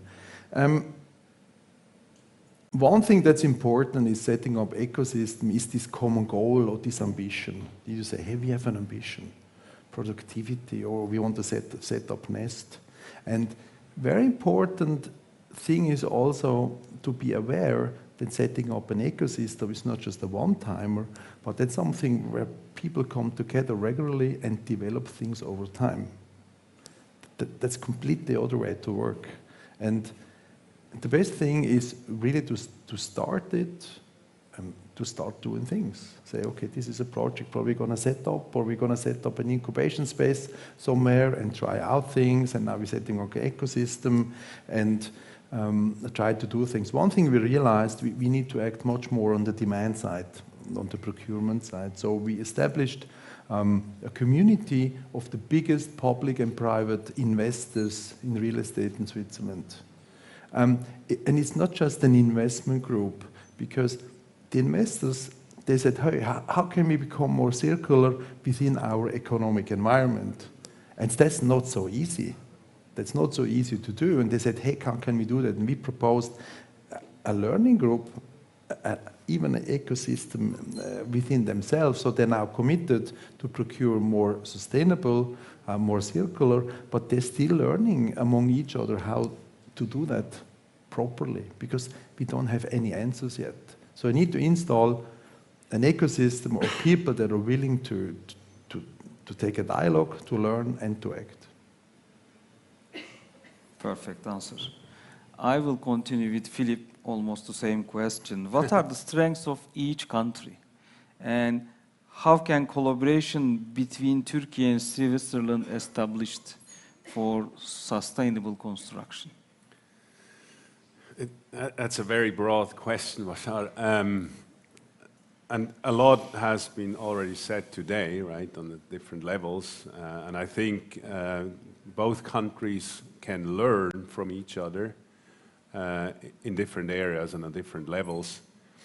I think what I can share from a more innovation and R&D perspective is maybe give some insights on why and how we collaborated with Rita's organization. We hear a lot also today that we need to start working in ecosystems. And I don't know exactly if we all understand the same thing about that. But let me explain a little bit what we observed over the last couple of years, and I think at the end it breaks down to what Senor Lopez said before. What brought us here will not bring us into a sustainable future. Mm-hmm. So we have to change things. So, and this organization, the EMPA-NEST, is really a place where this change can happen. Let me share a little observations that I had when collaborating as a company with this organization. Traditionally, I'm the VP of R&D of a mining company. Traditionally, I would not directly talk to an architect, right? Why should I? Normally, my predecessors probably just have talked to customers, right? We experienced the ecosystem as a place where not traditionally we have linear value chains, right? We have supplier and customer relationships, and somehow the government provides the bigger environment. If we want to be successful in sustainability, I think this linearity has to be broken. It has to become a spider web, right? Mm-hmm. Where a VP R&D of a mining company talks directly to an architect and to a regulator on a specific project. And I think that's what we learned in this organization, that it can happen there. And it brings people together from at the same point in time, talking about the same project in a very beneficial way, so that from the very beginning of a project, it's not only the industry, but academics, mm-hmm. and also the regulator are talking together. And on on the industry side, we build something that people then can touch and feel, so that it's not only an R&D or academic exercise, but also at the end of the day, somebody has to build, right? In this case, it ends up on a construction site. And in contrast to what we did in the past, this kind of platforms allows all this to happen, so that people can come together, people that traditionally would not talk to each other about the specific project, they can talk to it at the same time, and people from different functions can see the result and touch and feel it. So I think that is one of the learnings that we can bring to this environment here. Now again, what it ultimately is putting the pieces of a puzzle together. I'm sure that the pieces of the puzzle are available here as well. But they have to be brought together in the Turkish way, not in the Swiss way. So I think we can share experience and the ingredients of the Swiss cocktail, but that might not be the taste that is needed here. But I think through the dialogue with the local partners, from academia, from the regulators, from industry, we can learn how to bring these pieces of a puzzle together and then really paint a picture that is very, very different than in the past and brings us in a more sustainable future. I think that needs to be the process going forward. Thank you, Philip. I think you mentioned also a mindset change that we need to have. Rather than looking in a linear way, we have to look in a circular way. It can be economy, it can be innovation, but at the end, to meet the demand or innovation, we have to look from a much more circular way. And now I want to pass to Mustafa Bey. Biraz önce konuştuğumuz döngüsellik, artık lineerlikten çok döngüsellik tabii ki akademik bilgiyi zorunlu hale getiriyor hayatımızdaki. Çünkü R&D ve inovasyonu alabileceğimiz temel yerler bunlar. Sizce hangi unsurlar itici güç olmalı? Üniversitelerin Ar-Ge çıktılarını sanayiye aktarabilmesi için ne tür yapısal değişikliklere gitmeliyiz? Evet, teşekkür ederim. Aslında bu sorunun bir kısım cevabını bir önceki soruda iletmiştim. Şimdi Türkiye'de sürdürülebilir inşaatın ya da döngüselliği gerçekten hızlandırmak için tabii farklı kişiler farklı şekilde cevap verebilir ama birkaç temel kolaylaştırıcı unsurun bir arada olması lazım. Önce bir genel ihtiyaçlara bir bakalım. Öncelikle inşaat sektörüne özgü net düzenlemeler ve teşvikler aslında bu konuda dünyanın farklı ülkelerinde farklı uygulamalar yapılmıştı. Bu konuda çalışmalar olması lazım. Şimdi bu zorunlu, mesela örneğin zorunlu çevresel ürün beyanları, yeniden kullanım hedeflerinin yeşil kamu alanları, tüm bunları piyasaya yön verecek ve yatırımcılar açısından belirsizliği azaltacağını düşünüyorum. Böylelikle yatırımcılar bu konuya çok daha rahat bir şekilde yatırım yapabilecekler. Şimdi yeniden inşa ve sosyal konut gibi kamu projelerine baktığımızda döngüsellik kriterleri ve malzeme pasaport gerekliliklerini içerecek şekilde aslında ülkemizde bu konuda çok hızlı hareket edemiyoruz. Çünkü özellikle bu deprem sonrası çok ciddi hızlı bir şekilde yapılaşmaya ihtiyacımız olduğundan dolayı kaynaklanıyor.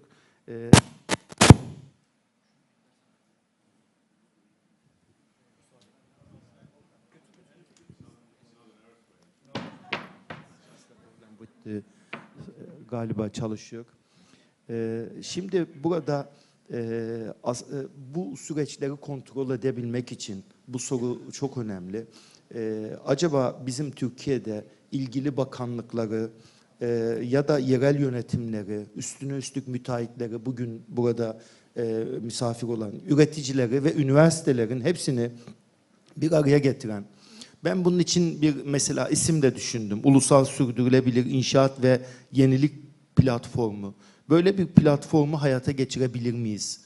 Bu platformu temel görevi işte pilot projeleri finanse etmek, birbirine bağlamak, standartları geliştirmek, ortak test altyapılarını yönetmek ve bir veri merkezi oluşturmak. Bu da çok önemli çünkü veriye çok ihtiyacımız var şu anda. Burada dünya örneklerini incelemek, onların tecrübelerini almak bizim için çok önemli. Şimdi erken dönemde mümkünse hem uluslararası hem de ulusal bazı kaynakların destekleriyle özel sektöre aktif katılımıyla güçlendirilen böyle bir yapı belki bir süre sonra kendi döngüsel ekonomi modelini oluşturabilir. Bunun için çalışmalar yapmak gerçekten böyle bir yapıyı hem akademik buluşların ticarileşmesi anlamında hem de teknik ve hukuki rehberlik anlamında çok önemli bir yer alacağını düşünüyorum. Aslında EMPA'da kurulu olan NEST çok güzel bir örnek olarak önümüzde duruyor. Bugün de onların bazı tecrübelerini dinledik. Gerçekten biraz önce bahsedildiği gibi ülkelerin tecrübeleri, deneyimleri, ihtiyaçları farklı olabilir. Ama birbirimizi dinleyerek burada ciddi olumlu gelişmeler yapabiliriz. Şimdi biraz önce de bahsedildiği gibi bir diğer kritik problem, şimdi insan kaynağı. Biz araştırmanın ticarileşmesi için sadece bilimsel bilgiye ihtiyacımız yok. Proje yönetimi veya ticarileşebilen patentlenme veya girişimcilik olsun veya üretim süreçlerine hakim teknik personel ihtiyacımız var. Ben burada bir mühendislik bölümünü temsil ediyorum. Belki biz bu mühendislik fakültelerinde lisansüstü düzeyde gerçekten uygulamaya yönelik mevcut problemleri çözmeye hedefleyen bazı sürdürülebilir inşaat teknolojileri olsun veya döngüsel ekonomi mühendisliği gibi olsun bu gibi programları yani kağıt üzerinde değil gerçekten uygulama sahanın ihtiyacına yönelik çözümler geliştirebiliriz. Bir de bu platformlar kesinlikle Avrupa'daki ilgili işte COST olsun, Avrupa Yenilik Teknoloji Enstitüsü olsun, Circulate olsun bu gibi döngüsel inşaat ağlarından bağımsız düşünülemez. Burada bulduğumuz, burada geliştirdiğimiz konuların bir şekilde uluslararası camia tarafından da onaylanması, desteklenmesi bizim için çok önemli. Şimdi özetlemek gerekirse sonuç olarak sürdürülebilir inşaatta ilerlemenin anahtarı bilgiyi üretmekten ziyade bilgiyi dönüştürmek diye düşünebiliriz. Üniversitelerin bilimsel üretimi, sanayinin uygulama kapasitesi ve kamuyu kesinlikle ayrı düşünemeyiz. Onların düzenleyici gücü aynı hedefe yönlendiğinde ben inanıyorum ki Türkiye bu alanda yalnızca takip edilen ve yön belirleyen bir ülke haline rahatlıkla gelebiliriz. Çok teşekkür ederim. Bence çok önemli bir noktaya değindiniz. Artık bilgiyi beceriye dönüştürüp potansiyelle talebi bir araya getirmenin vakti geldi diye anlıyorum. Çünkü buradaki bu dönüşümde yol alacaksak bu olmazsa olmazlardan. Demet Hanım, peki kendimle ilgili bir soru sorayım. Şirketler yetenek açığını kapatmak ve gençleri sektöre çekmek için kültürlerini nasıl değiştirmeli, neler yapmalı? Evet. Şimdi hep konuştuk. Evet, slide da geldi.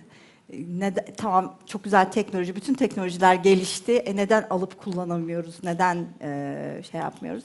Şimdi aslında bu dönüşümü IT sektörü çoktan başlattı. O sayede biz bu kadar teknolojik gelişmeleri rahat rahat kullanıyoruz ama biz geride kalıyoruz.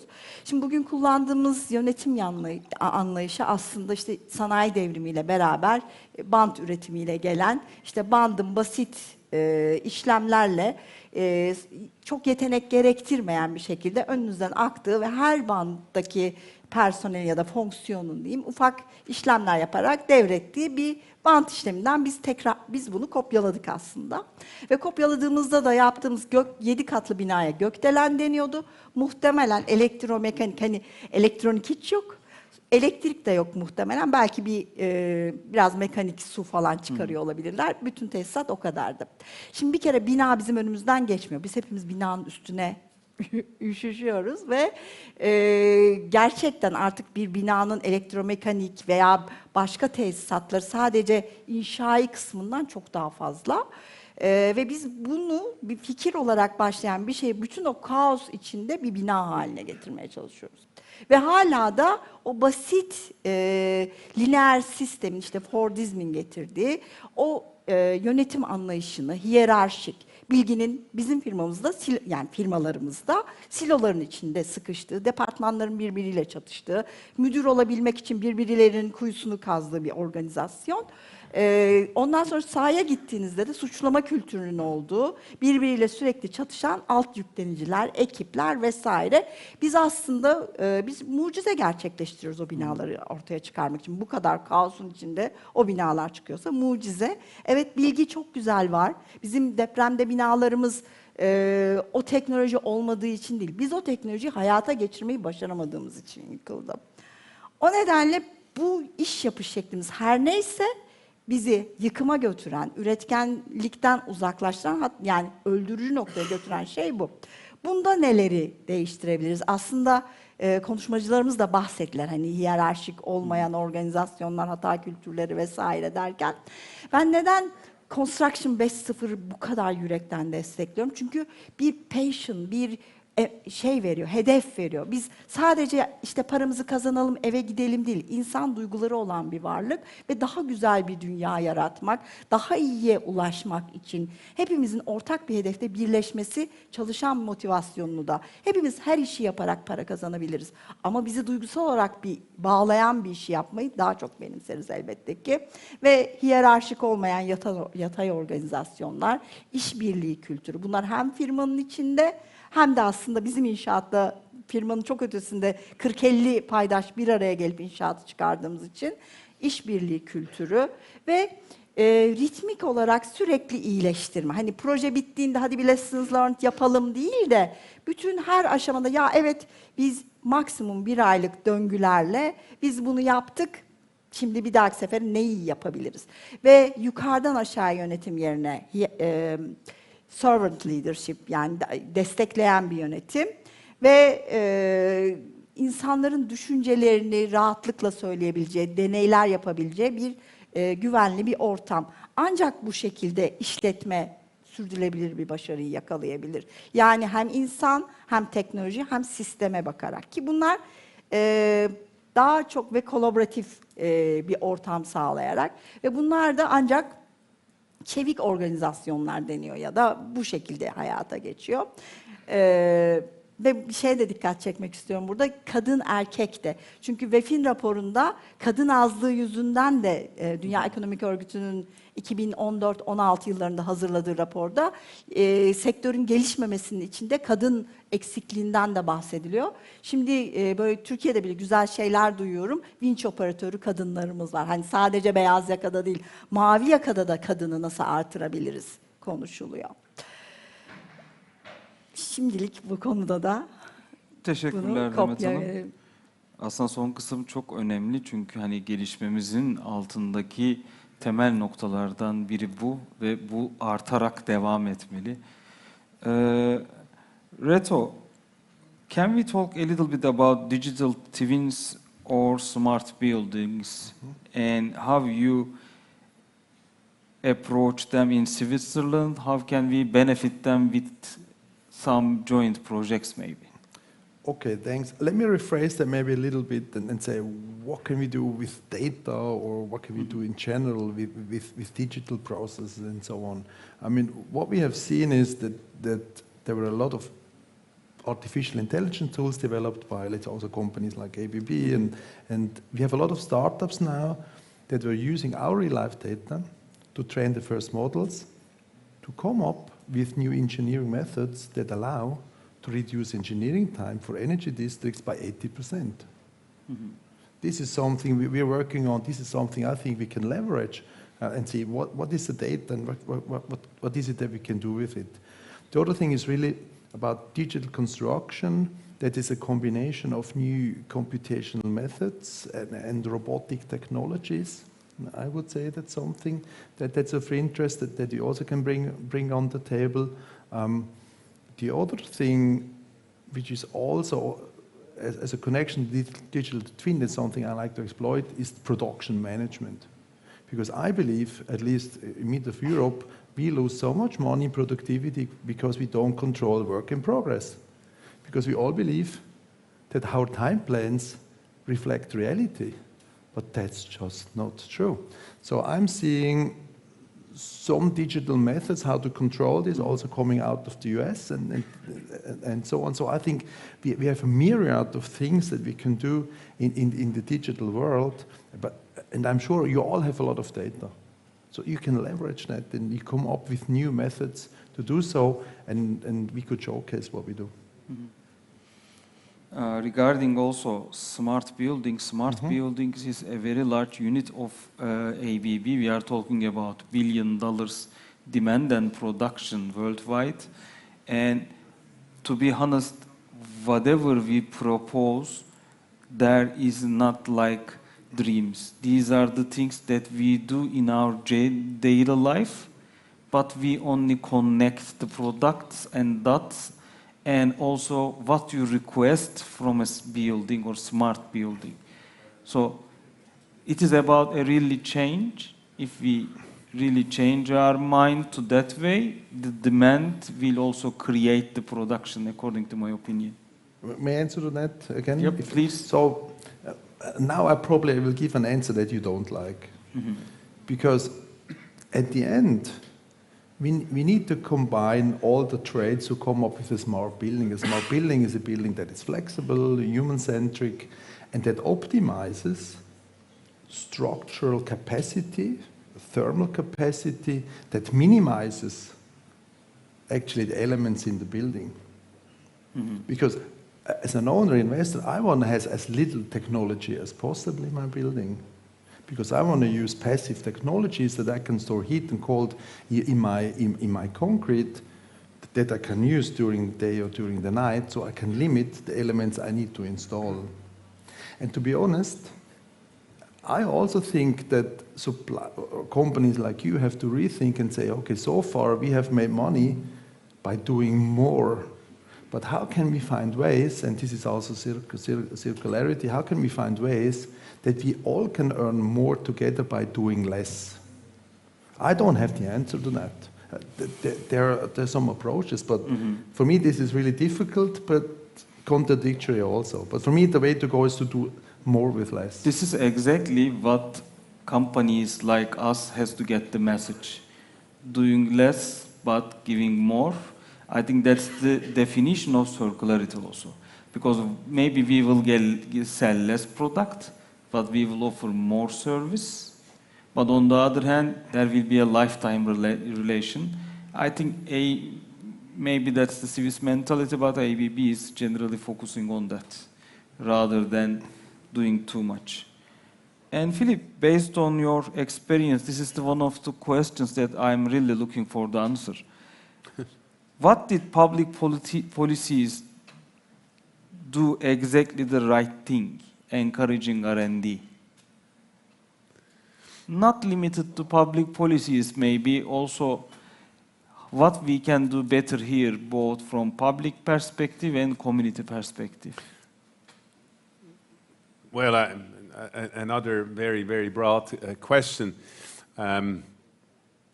I let others judge what is right or wrong, but let me tell you what helps us as a company in R&D and innovation. I think probably the most important point is access to talent. Mm-hmm.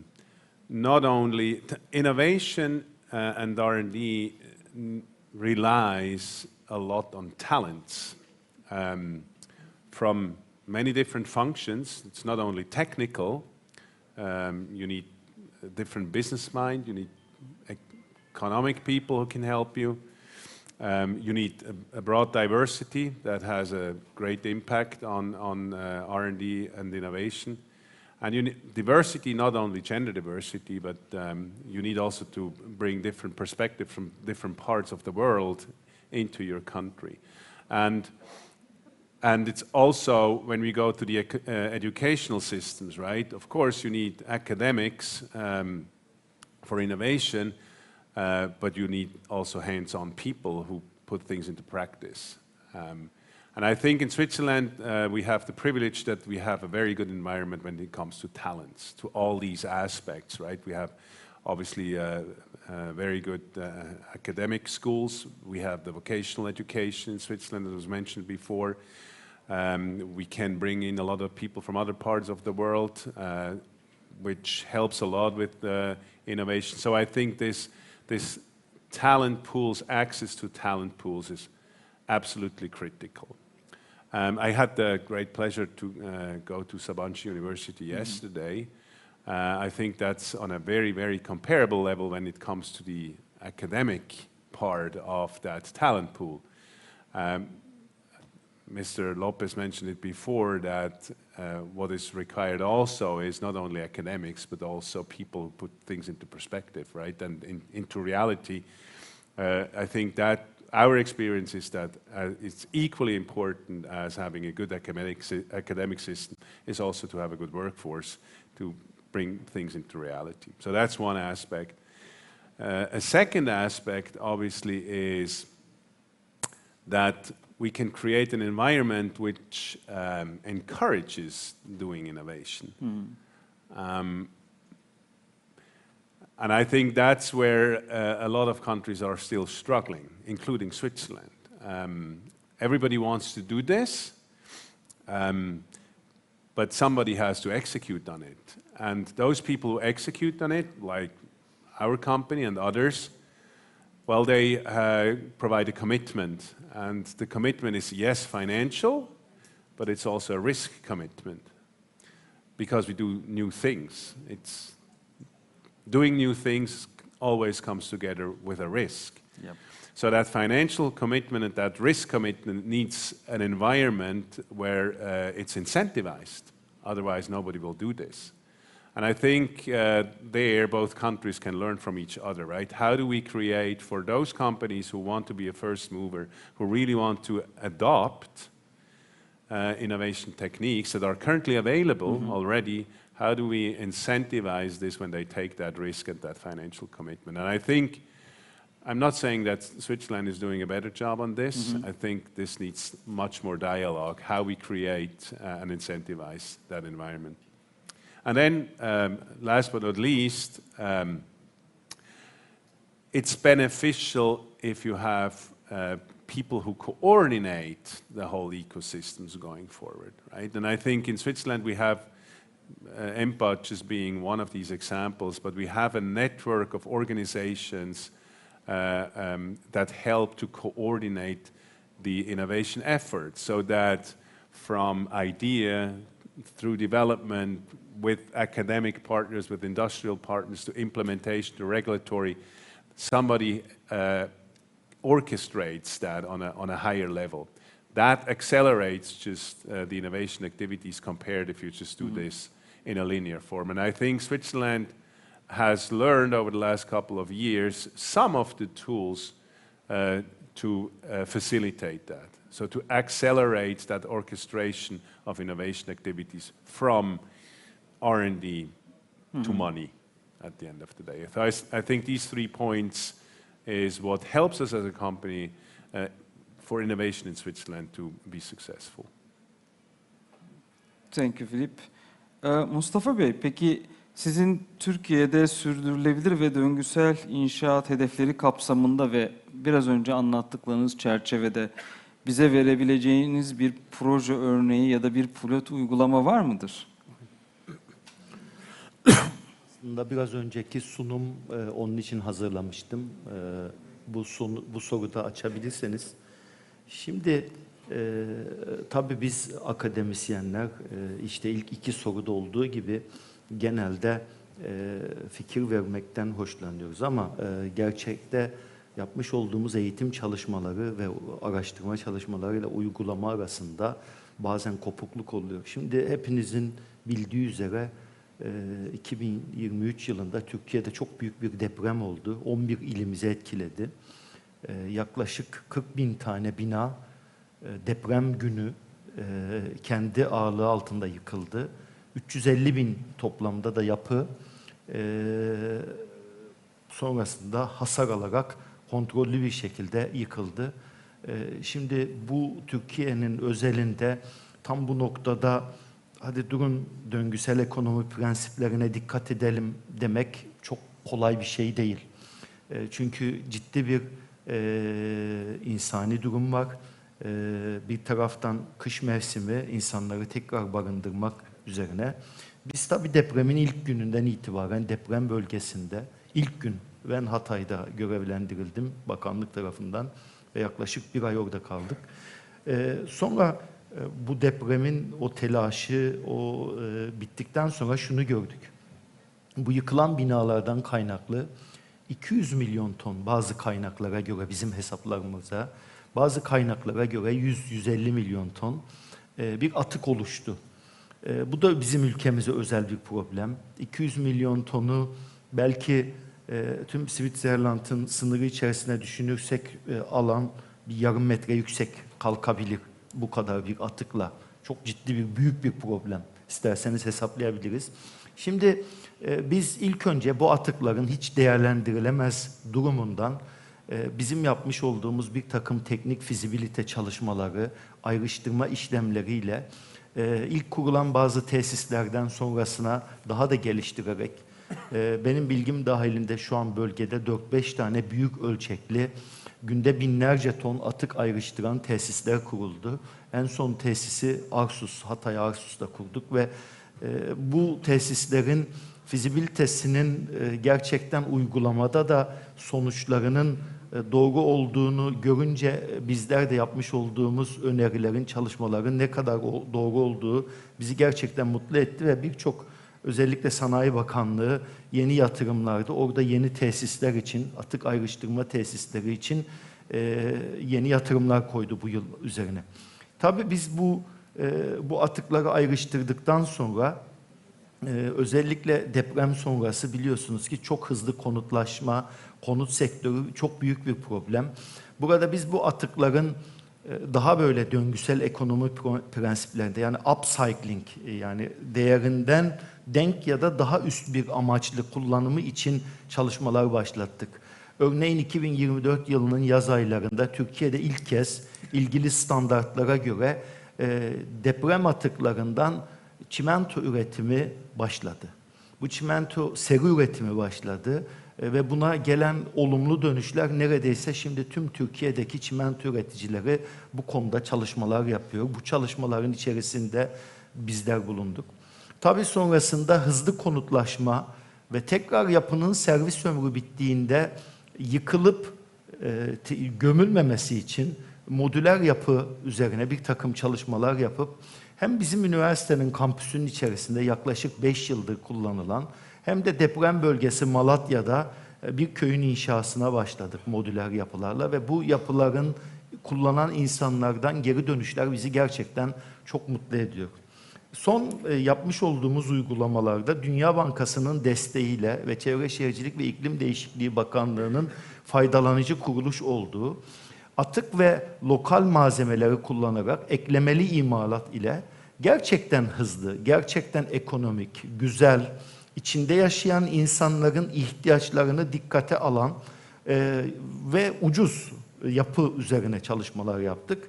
Biz bu yıl içerisinde, geçen yıllarda da uygulamamız var ama biraz daha bu yıl çok hızlı, minimum sayıda labor, iş gücü kullanan çalışmalardan şunu gördük. 3 tane uygulama bitirdik Ankara'da.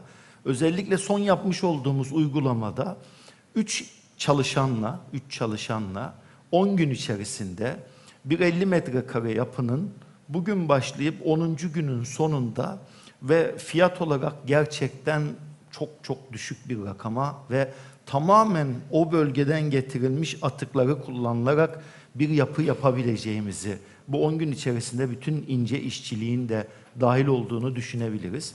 Tabii bütün bu çalışmaları dikkate aldığımızda bir taraftan da bu çalışmalara altlık olacak bir şekilde SEMI platformu diye adlandırdığımız bir platform üzerine çalışıyoruz. Burada çıkan atıkların gerçekten bilgilerinin toplandığı, bu atıklara ihtiyaç olan kurumların o sisteme, o bilgilere ulaşabildiği, bu atıkları çıkaran kişilerin acaba ben bu atıkla ne yapacağım diye düşünmeyerek o platforma verilerini girerek hem atıkların özellikleri hem bir takım çevresel verilerini girerek ihtiyaç sahipleriyle o atıkları çıkaranları birleştirecek, hem coğrafi bilgi sistemlerini üst üste entegre edip hem malzeme, ürün, pasaportlarını entegre edecek sistem üzerine geliştiriyoruz. Şu anda bu sistemi çok küçük bir ortamda Hacettepe Üniversitesi kampüsündeki bütün binalar için uyguladık ve birkaç tane belediye üzerinde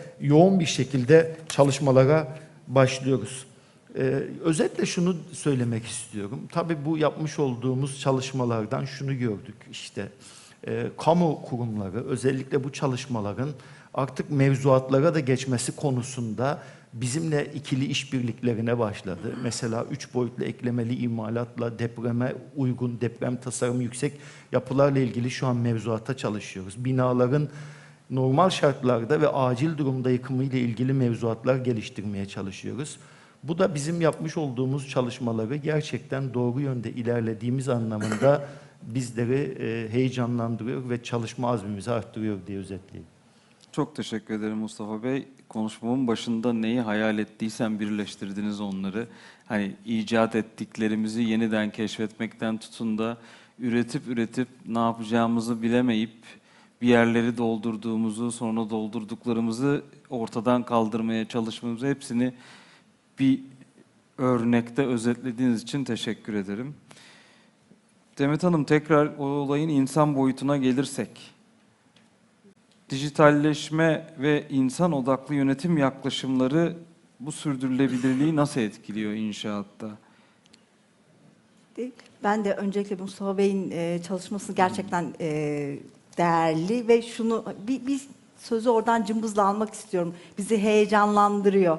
O bahsetmenin bir motivasyon, heyecan, hepimizin ihtiyacı olan o aslında. Daha iyi bir şey yapıyor olmak hepimizi motive eden baş aktörlerden biri hayatımızdaki.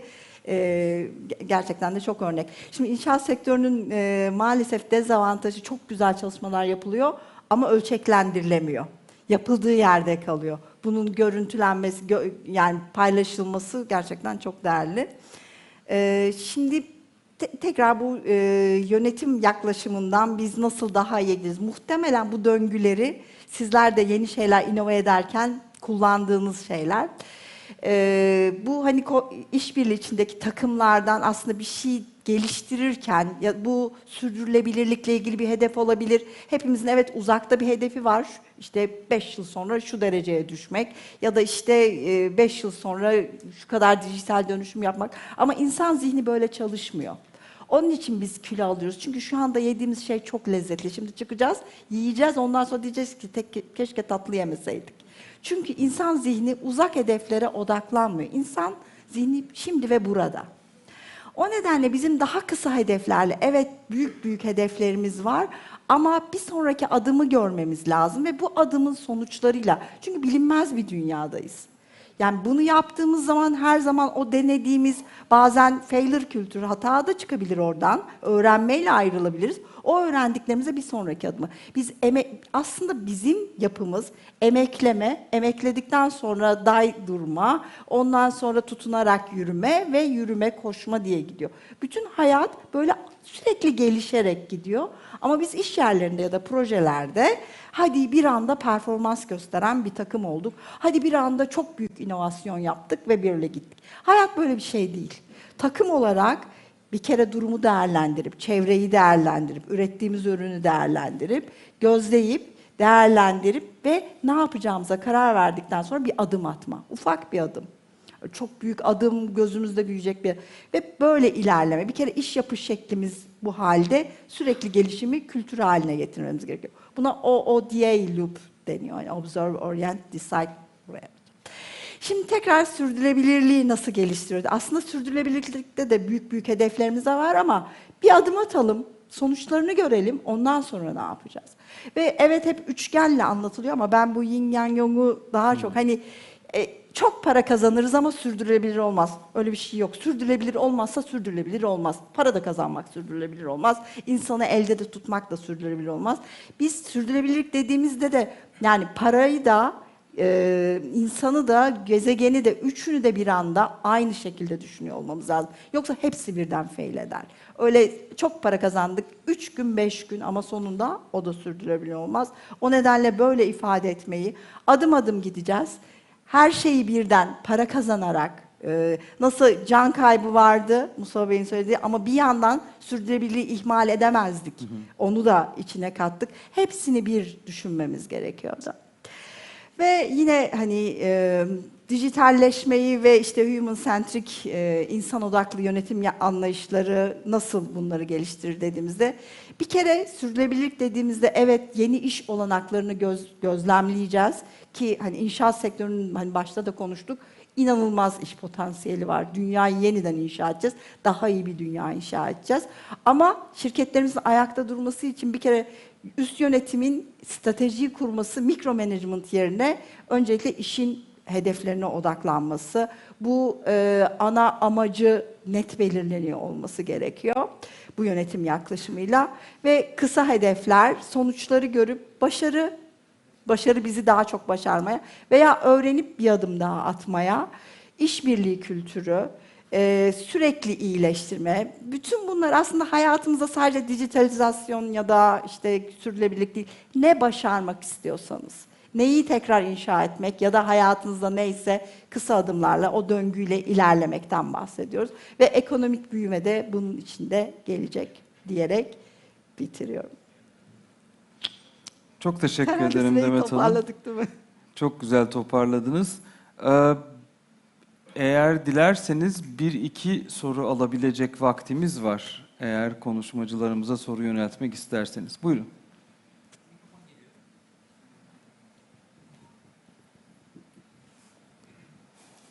Yılmaz Parlar, Net Haber Ajans, yerli yabancı basın. Mustafa Bey'e sualim. Geçen hafta da döngüsel ekonomi zirvesi vardı. Bunlar hep konuşuldu.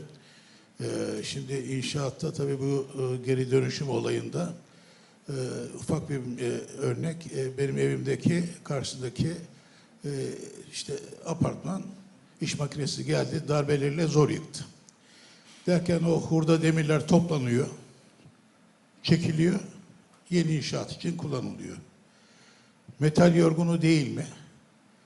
Duyumlara göre deniz kumu çimentoda kullanılıyor. Verimli olmadı. Hani eskiden klasik işte dere kumu hani deniliyor. Yani uzun süre test etmeden güvencemiz nasıl olur yeni inşaatlara? Teşekkür ediyorum. Teşekkürler. Evet, aslında bu soru biraz bugünkü oturumun kapsamı dışında ama yine de benim bilgim dahilinde olduğu için cevaplamak isterim. Hurda demirler ayrıştırılıp doğrudan yeni binalarda kullanılmıyor. Çok ciddi bir şekilde demir çelik endüstrisi bizim ülkemizde ileri bir seviyede. O hurda demirleri tekrar içerisinde safsızlığını giderecek şekilde bir prosesten geçirilip tekrar yeni demir üretiminde kullanılıyor ve bu üretilen demir bu sektörde üretilen demirin tekrar kullanılabilmesi için inşaatlarda çok ciddi bir kalite kontrolünden geçmesi lazım. Aksi takdirde kullanılmasının önünde ciddi problemler olur. Eğer ben bugün o demirler kullanılmaz yorgunluktan dolayı dersem bu toplantının bütün anlamı ne yazık ki boşa gider. Kesinlikle kullanılır ama güvenli bir şekilde. İkinci sorunuza gelelim. İstanbul özelinde bu atıkların bir kısmının içerisinde deniz kumu var biliyoruz. Onun için işte biz bu şekilde bir circularity hub'ların oluşturulması, çıkan atıkların hızlı bir şekilde basit yöntemlerle karakterize edilmesi, bu karakterizasyon verilerinin sistemlere güvenli bir şekilde girilmesi, bu verilerde olası olumsuz konular varsa ona göre gerekli işlemlerin yapılması taraftarıyız. Yani çıkan bütün atıkların olduğu şekilde hiç değerlendirmeden kullanılmasının uygun olmadığı durumdayız. Örneğin deniz kumunun içerisinde neden biz zararlı diyoruz? tuz iyonlarının olduğundan dolayı. Demek ki deniz kumundan çıkan bir atık molozu içerisinde donatı olmayan herhangi bir yol altı temelinde veya donatı olmayan bordür taşlarında rahatlıkla kullanılabilir. Kullanım alanları ile ilgili de güzel çalışma, sınıflandırma yapıp en iyi çevresel uygulamaları arttırırsak hepsini değerlendirmiş oluruz diye düşünüyorum. Çok teşekkürler. We can have a last question, please.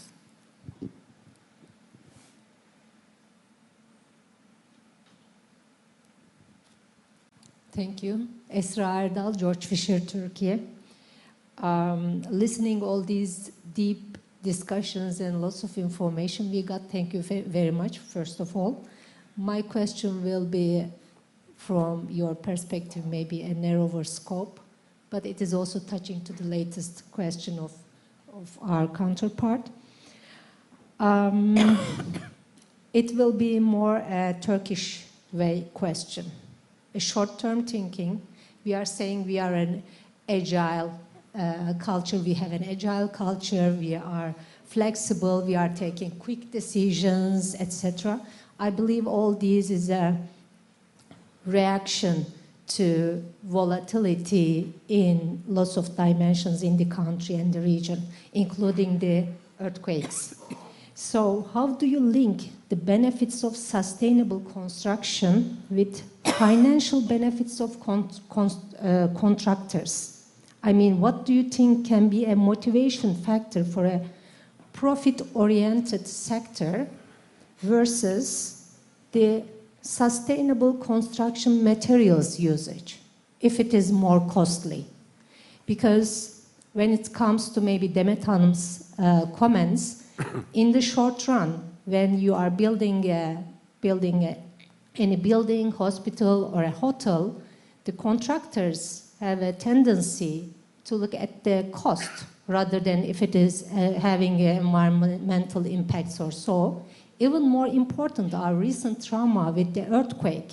Before the environmental impacts, I'm not sure if you are counting, death of thousands of people as an environmental impact, but more important question is, how do you link this? I mean, the profit, cost, and sustainable construction, maybe higher costs of sustainable construction. So I think this is not very clear. Is it? Yeah, I think you got it. May I refine something about agile thinking, agility? It doesn't mean only short-term goals. You have a big roadmap, of course, and it doesn't think that short-term gainings instead of long-term gains. It doesn't mean that. Of course, we have long-term gainings, we have long-term goals. It means short-term achievements and improvement. We have a lot of waste in our industry, and if we improve that waste, if we decrease that waste, we can create some budget for any good material or any good digitalization, digital tools. We should improve the way first. So actually, the construction industry, yes, they are profit-oriented, but they will see that thinking only profit isn't sustainable, and it will end with, they are all ending with big losses. I don't remember the number, but huge number of, globally, huge number of construction projects are ending up with loss, maybe 40% or something like that, and ending up with time extents. So the way they do for profit doesn't work. So if they continue, it won't work again. Maybe I can add something. That's why we are together, sharing the information, focusing on R&D, and try to create something different, maybe starting from mindset. The way on the other, we have to achieve what you are looking for. Because in order to continue it in a sustainable way, we have to also have some profit and benefit for both sides. Thank you all. It was really a pleasure for me to have that discussion. and your valuable inputs. I hope our guests also enjoy the discussion. Thank you. Thank you. Thank you. Dear Bashar Bey, dear distinguished panelists, we would like to thank you for this impactful discussion. We really appreciate your ideas. Remind us that when innovation meets collaboration, sustainable construction becomes more than a vision, it becomes a reality. Yeah. And by saying this, we would like to present our Tema Foundation certificates to you. In the light of the unfortunate forest fires in Turkey this year, we made a donation to our speakers, hopefully for a greener future.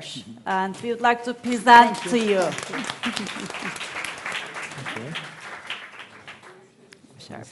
Sizin için. And for our distinguished panelists, for Reto.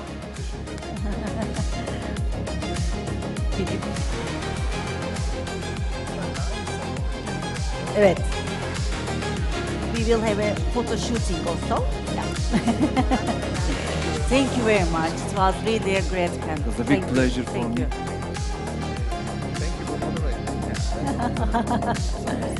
He's always very successful. Mustafa Bey, çok teşekkürler. Sağ olun. Bir fotoğraf.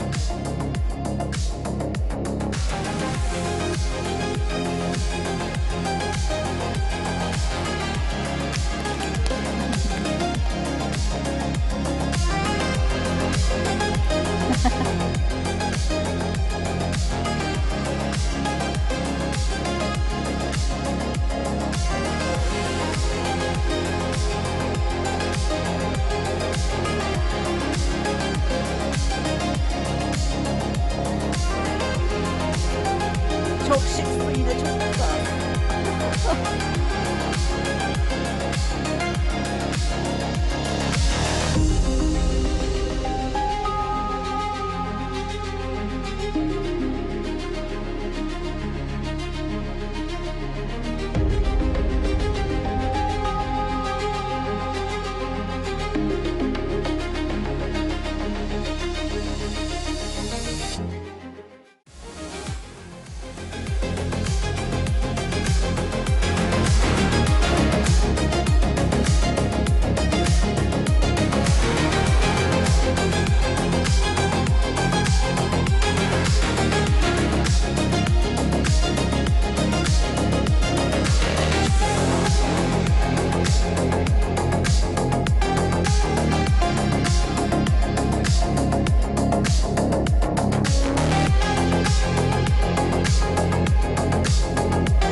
Switzerland. Nevertheless, we have to say that there are lots of international banks who closely cooperate with the Swiss Export Credit Agency, with SURF, but also with us.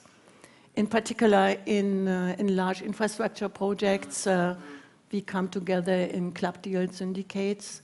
So from this perspective, we can say there is enough liquidity in the market to finance this type of projects. Speaking about Credit Suisse and UBS, we always supported this famous pathfinding initiative from the beginning. I have to say, backward looking, the start was in a quite difficult time where COVID started, then we saw these supply chain disruptions, which of course had an impact on all of our projects. But we have made very, very positive experiences in joint projects supported by SURF and Swiss EPC contractors. I look on my left-hand side in the execution of these projects in time and within budget. So this was a very important step, and there's also the very strong commitment of UBS to continue. As I said... I hope so. Sorry to interrupt you. I hope so, because I mean, as you told, we only have UBS now, and then I hope that maybe other banks will also follow you. We are not alone in Switzerland. You know, there are enough international banks who are also very attracted by SURF. They have a AAA rating, so I'm not concerned at all. And we already did our first new transactions under the roof of UBS, so I think there is also some confidence in the market that we continue with what we did in the past. But speaking about UBS, so what we try to contribute to this Turkish-Swiss collaboration is also making our network available. Mm-hmm. We are the largest corporate bank with an extensive corporate client base in different sectors with a very particular expertise in power, in wastewater treatment, and water projects. And this is where we can contribute from our side by also making additional banking products available. And on the other side, we traditionally had and always have very close relations to the Turkish EPC contractor industry, where we have the confidence that they are able to perform. So bankers always assess projects from a risk perspective. When it comes to performance risks, we do have the confidence that this is a very good match between the Swiss sub-suppliers and Turkish EPC contractors. Yeah. And last but not least, because we speak today about joint cooperation in third countries, this requires also some risk appetite. Mm-hmm. Yeah. From a banking perspective, we see these markets besides Turkey and Central Asia, but more importantly in Sub-Saharan Africa. Mm-hmm. And this is also a market where we are willing to follow. That's good to hear, because I mean, it's well known that Credit Suisse had a good risk appetite, and it's also to know that UBS will follow that and not stop to assist on such projects. Yes. It's maybe also very important for the EPC sector and the construction firms to know that UBS is really supporting, and yeah, we can say that, really supporting that together with SURF. Thank you, Gabi. And now, Hatice Hanım, maybe how would you describe Turkey's international strategy? What makes Turkish EPCs strong competitors globally? Thank you, Ülke Hanım. Working for 24 years in a government agency, I would say that I've witnessed the build and development of this strategy very closely. So Turkey has built a wide international footprint, particularly across African continent, CIS, and MENA region. In Africa, for example, especially in Africa, the expansion of Turkish diplomatic missions, the growing network of Turkish airlines routes actually have made a real difference. They allowed our contractors and investors to reach new markets more easily, to travel, meet, and build trust, which is where every good project begins, we believe. So as Turkish Bank, as a state agency, we support this outreach through our products, financing, guarantees, insurance products, solutions to make large-scale projects bankable, even in challenging environments. So, according to the second phase of your question, what makes Turkish EPCs strong competitors? So, Gabi mentioned the gentleman sitting on the left-hand side of me, Swiss companies, but from my perspective, they are Turkish companies as well. So I would say it's all about connecting engineering and construction excellence with diplomacy, agility, resilience, and commitment. Turkish EPCs, they have a high risk appetite, but also the resilience to deliver under pressure and under challenging environments as well. They adapt fast. They find solutions on the ground. They never give up, I would say. Even in the most stressful, challenging environments or situations. They go beyond building projects. This is what we observe. They build relationships and communities. Since I took my recent role in Turkish Bank, I have visited many African countries. And during these visits, I've often heard from senior government officials that actually deeply impressed me, why they prefer Turkish EPCs. They said that Turkish EPCs don't just build and live. Our companies bring electricity, clean water, or small-scale infrastructure to nearby villages. They hire local workers, train them, and create social value to the community in the host countries. And this lasts far beyond the construction phase. This human connection, I believe, is the reason, one of the reasons, why Turkish contractors are so trusted and respected. And let's not forget their speed and efficiency as well. They deliver fast-track, high-quality projects. I'm very proud to say that. I can see a couple of Turkish contractors sitting in the audience as well. Many of them are my customers, very good friends as well. So this is why I believe Swiss innovation and Turkish execution are the perfect match. Together we can build infrastructure that is not only bankable and efficient, but also sustainable and inclusive. And this is the most important thing, to be sustainable. And yeah, thank you for these very, very valuable insights. And yeah, there is a reason to be proud of that. Thank you. Thank you. As the EPCs, we would also like to thank you for these very nice words about Turkish EPCs. Thank you. It's my pleasure. Yeah, so Carsten, what about you? What about the insurance sector from the risk management and export insurance perspective? Where do you see both countries standing globally right now?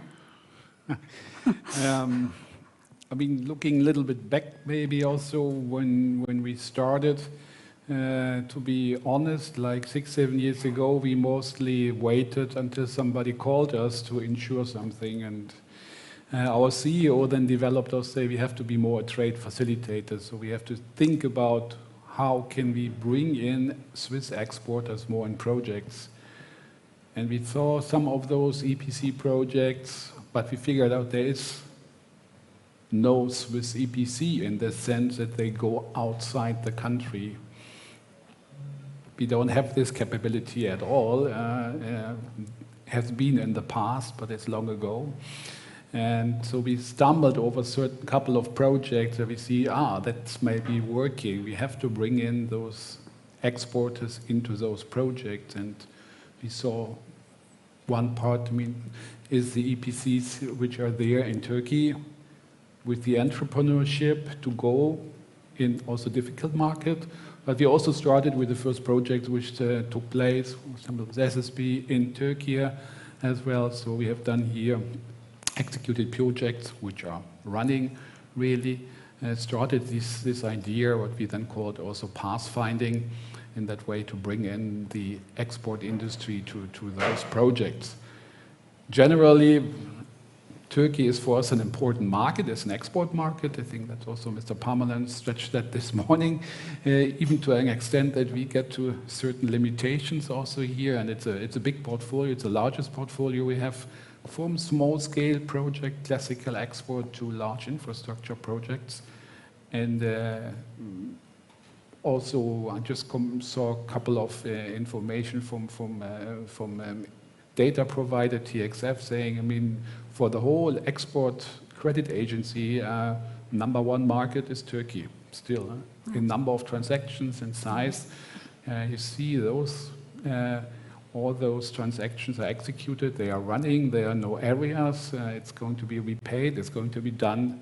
And this also gave us a lot of trust with the first project to go more abroad and to support those structures more and more. And even we got now the support from the government here, which we call Team Infrastructure Switzerland, where we work together with the industry partners, which were here this morning, with Swissmem, with the industry, Swiss Rail, where we much more do also matchmaking. So we try to bring in all those exporters, show them to the EPCs, and try to facilitate those projects abroad. And also we have to adapt a little bit also our risk strategy. It's kind of tough discussions we have with our board to enter markets in Africa, for example, with the challenging markets, and to take also a certain portion here, a certain risk to that country.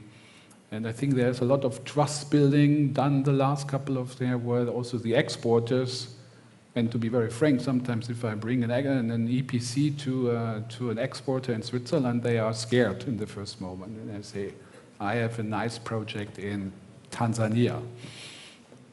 Then they say, I haven't touched that. I'm normally exporting to Germany, Italy, and Austria, max. And they have to learn how these procedures are, how the EPCs also bring the security in exporting goods to those countries, taking care about logistics, etc., about safety on the ground, etc. And I think that's a process that takes still ongoing, and we work on this. And we have met also a lot of other EPCs here in Turkey. We have a couple of more preconditions, you know that, but one is to have a subsidiary in Switzerland still. That's depending on our law. But I think the process takes time, and I think we got the time, and I think we have done now a couple of very successful projects. So we have a lot of experience together here. And on the other hand, I hope to gain more experience with Turkexim also in the future. Now we signed the MOU, so I hope we can do also some transactions together in the future here. Yeah. And you told that the main company needs a Swiss subsidiary, but it's really a subsidiary and not a branch, right, Carsten? We prefer a subsidiary. We don't have a minimum requirement in terms of number of people or in terms of capital. Our goal is always a long-term goal. What we want is not only having an EPC in Switzerland for one project, and then having them more opportunistic. So we want to have a long-term relation and build this relation for long and do 1, 2, 3, 4, or many more projects in the future. Yeah.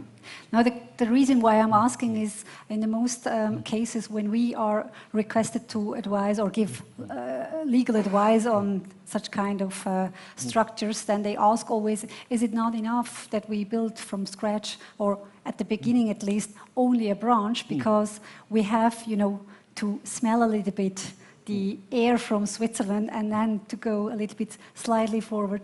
So can we establish a branch and then when we are operative to get there?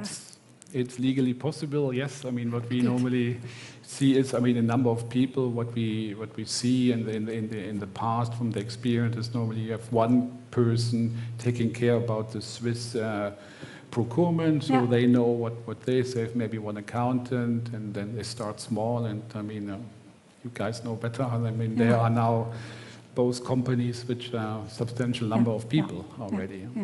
Yeah, and I remember when SSB Sauerwein started, we had the same thoughts, but good to know, very good news. I understand it's negotiable with you. So thank you all. If somebody has to add something or not, I would like to go forward. We have now heard Switzerland is bringing technology, finance and reliability. Turkey is offering agility, cost effectiveness and global field experience. Let's now explore how these strengths can come together in practice. And I would like to start again with the EPC companies, and maybe this time with you, François, and ask you the question, how is SSB leveraging Swiss technology and innovation in its projects? And how can these innovations enhance Swiss-Turkish collaboration on international projects? Thank you. So, yeah, I think in Switzerland we're really lucky to have a lot of companies that are on the cutting edge of all kinds of technologies that are really helpful for our projects. And therefore, when we travel abroad and present our projects, we always get a great reception. People still trust Swiss technology, are really impressed by the R&D that is being done. So therefore, I think that showing up as a Swiss company that is bringing this Swiss technology is a really big advantage, at least for us, when we try to sell our projects globally. So the technology could be in the rolling stock, because we have a lot of rolling stock suppliers in Switzerland. We also have a lot of rail technology that enables us to procure solutions for areas of the world where, for instance, rails going up mountains. Switzerland is great with that technology. And so when we show up and bring our suppliers with us, usually the client is really impressed by the technology, and it's a really good selling point for us. At the same time, we also just started looking into more of AI-focused technologies, because Switzerland as well is trying to lead the competition there. And we're trying to install it in our procurement. So we're always going to keep human safety to check it, but to make us a bit faster, because this is in comparison to the Turkish side that wants to go and is driving. Our Swiss side is more cautious, wants to hedge the risks, make sure everything is fine. So yeah, this is on the AI side is a really interesting development we have at the moment. But in general, I think the Swiss technology helps us a lot winning projects globally, be it in the water sector, all the technologies that we can provide from Switzerland. So yeah, I think that's what's making us really competitive as a Swiss company. Mm-hmm. And mega infrastructure projects need complex financing, François. How does SSB combine financial networks and EPC expertise to make these projects both bankable and deliverable? Yeah, so this is where we also combine the Swiss and Turkish, but I would say maybe the Swiss financing technology, the new possibilities for financing that we get from UBS, and also the flexibility that SURF brings and the security that it brings to the projects to invest and to the clients and to the exporters that we will use is also a really interesting way for us to structure our projects, because on the one hand, for those mega projects, we actually need a lot of investment and we need to structure it the right way, which we get help for. But on the other hand, the Turkish side of our operations makes sure that we also get it done. So yeah, this is how we structure those really difficult or mega projects is by immediately having a discussion with our partners to make sure that from the get-go we know exactly the appetite from the lender's side, what is acceptable for the ECAs, And based on that, we're able to, I think, deliver really competitive projects globally on the mega infrastructure projects. Mm-hmm. Yeah. Yes, Najbi, you've worked on many international projects. How can Turkish or Swiss EPC and Swiss companies collaborate for competitive advantage and third country markets in your view? I mean, so our typical EPC contract out of Switzerland, and probably for many EPC contractors out of Switzerland as well, has an offshore and onshore scope, right? And so the offshore scope meaning outside of the project country, onshore meaning within the country scope. And that offshore scope has, in a sense, two main layers. The host countries or the ECA countries' origin, which suppose if we are being asked SERV to support us, there would be a certain amount of Swiss content. And then what's called a third country scope, which would be outside of Switzerland and outside of the project country, and for us mostly out of Turkey in that case.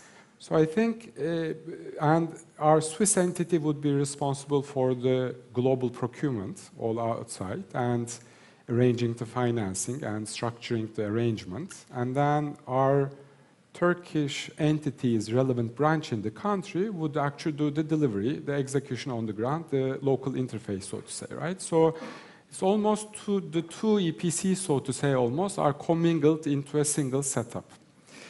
So through this setup, in Switzerland, out of Switzerland, we have actually successfully structured multiple EPC projects. So we completed a maintenance center, and this was our first project in Central Asia, and UBS back then, Credit Suisse was involved there as well, where we allowed technology transfer actually to the region, which was a quite important project. We now have a very large combined cycle power plant ongoing also in Central Asia, which is displacing Soviet-era power plants and going to reduce emissions significantly. We recently signed in Eastern Europe, out of Switzerland, 2 hydrogen-ready power plants, 1.3 gigawatt in Poland, 1 gigawatt in Hungary, part of Eastern Europe's coal-to-gas shift. Right? And finally, and maybe most excitingly, our first renewable energy EPC project out of Switzerland was the largest wind power plant in Kosovo, is being financed under SERV cover by a bank. That's under execution. So when I received from the chamber, actually the note that on our behalf 5 trees were donated to TEMA, I had a, it's quite coincidence. We exactly have 5 projects out of our Swiss setup. So it's quite symbolic for us. But, on a more serious note, the projects I mentioned represent $6 billion in export contracts out of Switzerland, 1 billion of Swiss procurement. On the other side, under the third country scope, we have a greater number that we are sourcing out of Turkey. So that's when the two export ecosystems come together, I think works very well. I think for the joint delivery to be more competitive, I think, and we were very glad to hear the increased cooperation between SERV and Turkeximbank today. So I think more cooperation between the two ECAs, bringing almost make it seamlessly for Swiss and Turkish companies to tap into their respective strengths. I think SERV, with the benefit of their obviously credit rating, is able to attract very competitive financing, often structured alongside, very large international banks. Turkeximbank sustains Turkey's export ecosystem, reinforcing domestic manufacturing and EPC competitiveness abroad. So I think it's a very, very good mix. So I really like this interplay between the two frameworks, right? One brings global credit access, precision technology, the other industrial depth, regional reach, cross-border bankability. So I think there is a very good synergy here. Mm-hmm. And I think maybe to clarify, for us, leading Turkish EPC, and there are many others in this room as well, establishing substance in Switzerland was a natural step for us. I mean, not obviously a relocation, but extension of Turkey's industrial capacity under a globally recognized financial and governance framework. This was quite important for us because, as François mentioned, in certain jurisdictions especially, that Swissness factor is very important, and it's not a soft factor. There is actually governance, credibility, technology, expertise, innovation that channels through that Swissness. So I see SUR's AAA rating not just a marketing tool, but an enabler of large-scale projects that attracts international lenders into more complex jurisdictions. It's very important. So overall, I hope to see more collaboration between the two ECAs, not just on reinsurance, but also co-guarantee models. These counter-guarantee setups could more be collaborated, more closely. So I think ultimately, the structure reflects the best of both ecosystems. Switzerland's technology-driven exporters, governance, credibility on one side.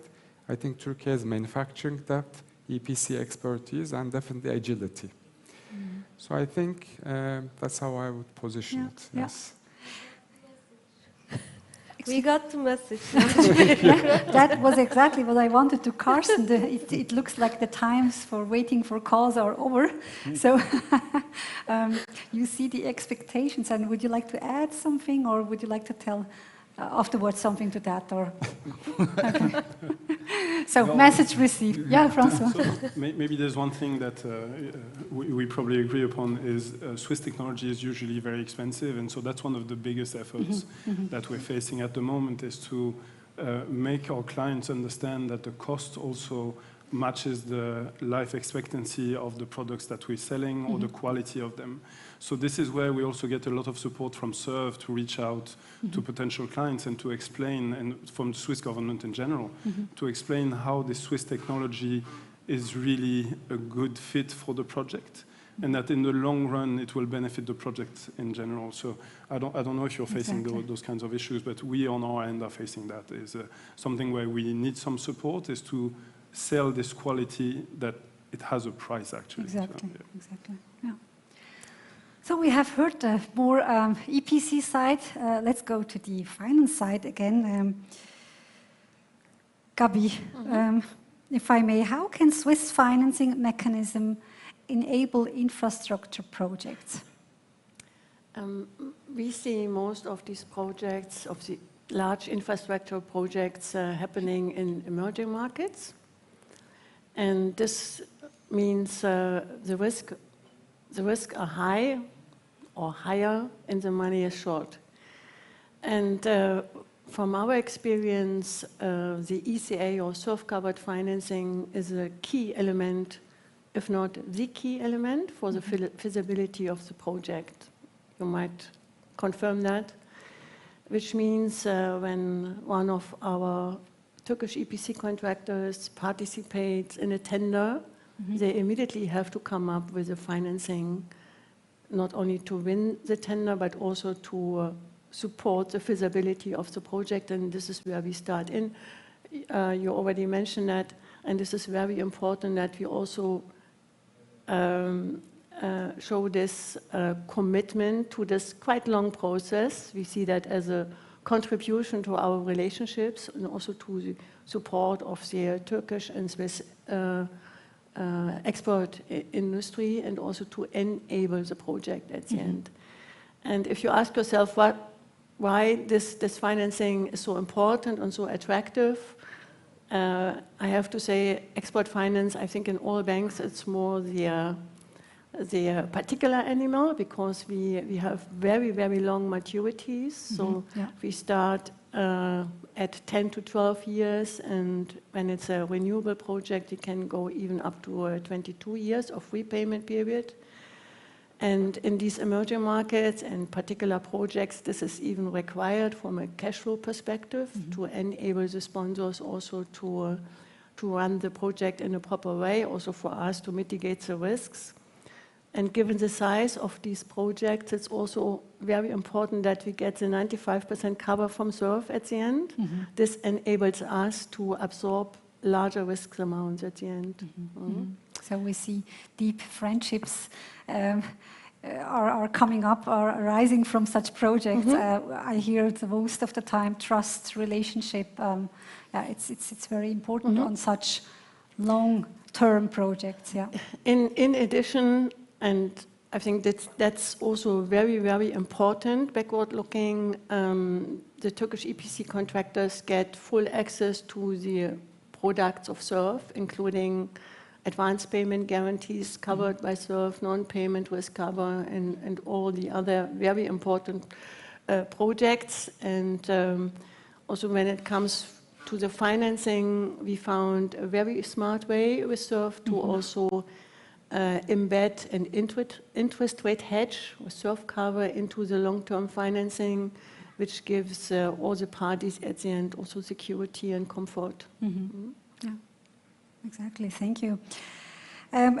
My next question to you would be, are there any innovative financing models, Gabi, to strengthen Swiss-Turkish collaboration? Financing models, all these solutions are negotiated on a case-by-case basis. You have the traditional sovereign lending, you have structured finance, also project financing. I have to say, I see Turkish EPC contractors being very attracted also by taking from time to time a sponsor stake in these type of financings, which means for them an elevated risk, but also the capability to operate this type of projects. And this is very interesting and important. On the other side, speaking about Turkey, there is this established financing model for project financing, strongly supported by the Turkish Treasury. And this is, I wouldn't say unique, but very exceptional in the ECA-covered market. We financed a lot of large projects also by exceptional structures based on leasing, based on purchase of receivables, which was switched into a long-term financing in a second stage. All these solutions are tailor-made, depending on the particular tender and requirements by the parties. Okay, yeah. Nice to hear. So this is also negotiable, I see. But did you ever see a structure which was brought to you from outside, and you were really surprised by this financing type or by such an innovation? No. That's a good sign for not UBS. really. No. Yeah. Maybe when it comes to the size. Yeah. We have to think about what is our risk appetite and do we have to cooperate with another bank, but structural-wise, it's more, also the negotiation with the ECA, with SURF, because at the end they take the majority of the risk, and it's important that we find an agreement with them. I have to say they have a very experienced structured and project finance team on their side, which is also key in order to have a good structure at the end. And with the increasing amounts, I mean, I don't know, but do you also, or are you scared sometimes, or are you also adapting yourself, or I know that you will change your laws, but I don't know if this goes into that direction, but are you, somehow, trying to adapt yourself to this situation? I'm not scared. Not personally. I mean, I see those projects. We had just a discussion over lunch with a client. He said, yeah, now the project is 0.6 more. He was talking about 600 million bigger suddenly. So, I mean, those projects are changing. They are big. I mean, we try to manage, but we also have to, I mean, we want to go this road. Our board want to go this road. We want to attract those projects. We want to help the export industry, but that also means taking much higher exposure, more risk on our balance sheet here. And that's something we try to adapt and get to use our board step by step for sure. But also with the change in law, we are covered all what we do under SURF law in Switzerland. Will change that, and that will give us more flexibility. But we also will have our limits we have in certain countries and to certain projects, to certain counterparties. We will try to increase that because otherwise, as I said, we want a long-lasting partnership. We could come to a certain end at a certain point, and that's something we want to avoid. And our board is aware of that, but this is always kind of they are not opening up in one thing. It's a kind of step-by-step approach. We work on those projects, and also, I mean, that's for us also important. Coming back to Turkexim, I mean, it's not only Turkexim, but all the other ECAs. We have partly reinsurance agreements in place. We try also to get certain risk reinsured, so that's not on our books anymore. And one example, for example, is the Polish KUKE, which developed the last years very well, where we have a very close relation, where we also we are able to reinsure certain projects with them. So we try to, that's also very important to work with Turkexim to increase this collaboration or have this reinsurance agreement that we are able to diversify certain risks from those projects. And I mean, what we heard from World Bank, even here in Turkey, I mean, the number of projects that have to come also on the energy transition, it's immense. So we need those limits, and we have to go into this risk to be able to change, to facilitate this energy transition. Yeah, thank you. So we heard Carsten, he's not scared. As a reinsurer, this is not a surprise. But you heard also the encouragement to increase the amounts, Najib and François. If you don't have to add something to this topic, then I would like to ask you, Hatice Hanım, how can Turkexim Bank support Swiss-Turkish collaboration in third countries? I will continue with the actually blended finance, structured finance part. Like my colleagues mentioned, the projects becoming larger and larger volumes and more complex. So not only one single ECA or two ECA can handle alone. So the most important thing is that collaboration, being partners, not competitors, to realize these projects, especially in emerging markets like Africa, CIS, Eastern Europe, etc. So I believe, like Gabi mentioned, these finance models are tailored, project by project, should be tailored. So how Turkexim Bank can support? We can be a catalyzer, providing reinsurance or counter guarantee, which type you can mention, sharing the risk with the other counterparties, with fellow ECAs. So mobilizing additional capacity, providing additional room for the other ECA to execute, to support other projects in that country as well. However, we're just always, talking about collaboration between the ECAs, but these large-scale projects need collaboration not only between ECAs, DFIs, multilateral institutions, regional and international banks, because they have ECA tranche, DFI tranche, and commercial tranche to execute the whole project, because now they are multi-billion-dollar projects. The procurement can be from like 6 or 7 countries, including local expenditures as well. So we need to join our forces to realize these kinds of big, large-scale infrastructure projects. The main, the important thing is that what I believe, collaboration and cooperation, partnerships between finance parties and EPC contractors. When we get together, we can structure the package to realize successful developmental effects, social effects, infrastructure projects together. Mm-hmm. Thank you. Do you share this view, Carsten, or do you have to add something? Yes, no, that's fully clear. I mean, it's not, as you said, it's not only ECA. I mean, it's much larger, and you see those projects, they're getting bigger. You have to involve a lot of different parties to get the financial close done here. And maybe just to add, we are also seeing a trend, especially in certain geographies, non-traditional insurance providers working more closely with ECAs, right? You have the, ISEC, for instance, providing reinsurance to the more traditional export credit agencies, right?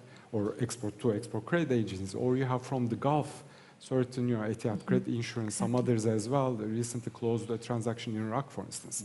That, because in certain these countries, you cannot solely rely on the ECAs. You need other partners. And also it's sometimes, and I look to my fellow EPC contractors, it's almost impossible to structure the sourcing sometimes. So you may need certain reinsurance sources that may not rely on the sourcing, but relies on the country's membership and maybe the EPC company's origin membership as well. So I think I'm also seeing those trends more often, especially as projects get larger, and especially for difficult jurisdictions where sometimes, even if you have the perfect sourcing, you may not have the sufficient ECA capacity. That is so true. We have been cooperating with ISEC for 3 projects in the African continent. Non-traditional insurance provider, but very helpful because we share the risk with them. So we have now extra capacity for additional projects in our pipeline. And for the DFI part, you mentioned when you were in your opening remarks, but I think it will be beneficial to mention here as well. Recently, we subscribed shares of a multilateral financial institution, Africa Finance Corporation, which is the leading infrastructure solutions providers in the African continent.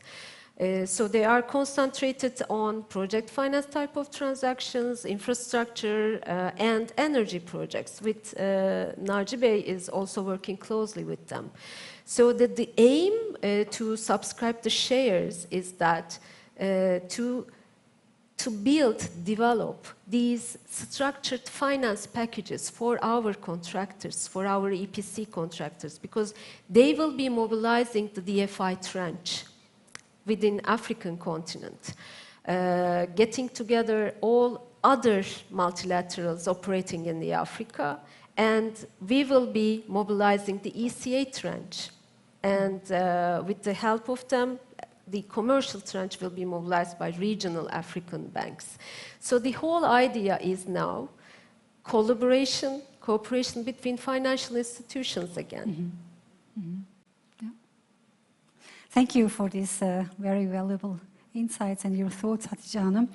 I have one more question to you. Which strategies have been most effective in promoting Turkish EPCs internationally? Promoting. As a matter of fact, I think they become their own ambassadors. Most of the time, you can come across infrastructure and superstructure projects undertaken by Turkish EPC contractors all around the world.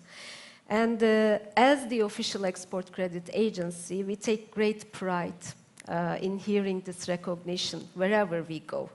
So naturally, they don't need any promotion. However, with the collaboration with AFC, we organized a Turkey Africa Day here in Istanbul in June this year. The aim is that the AFC team actually already working with some of our contractors. However, we have a set of eminent, strong, and EPC contractors who have business all around the world, but not particularly in the African continent. So this event allows the AFC team to know more about our EPC contractors, their capabilities, their engineering and construction capacity, fast-track project completion, their agility, resilience, all the things that I mentioned before. So this will actually provide our contractors to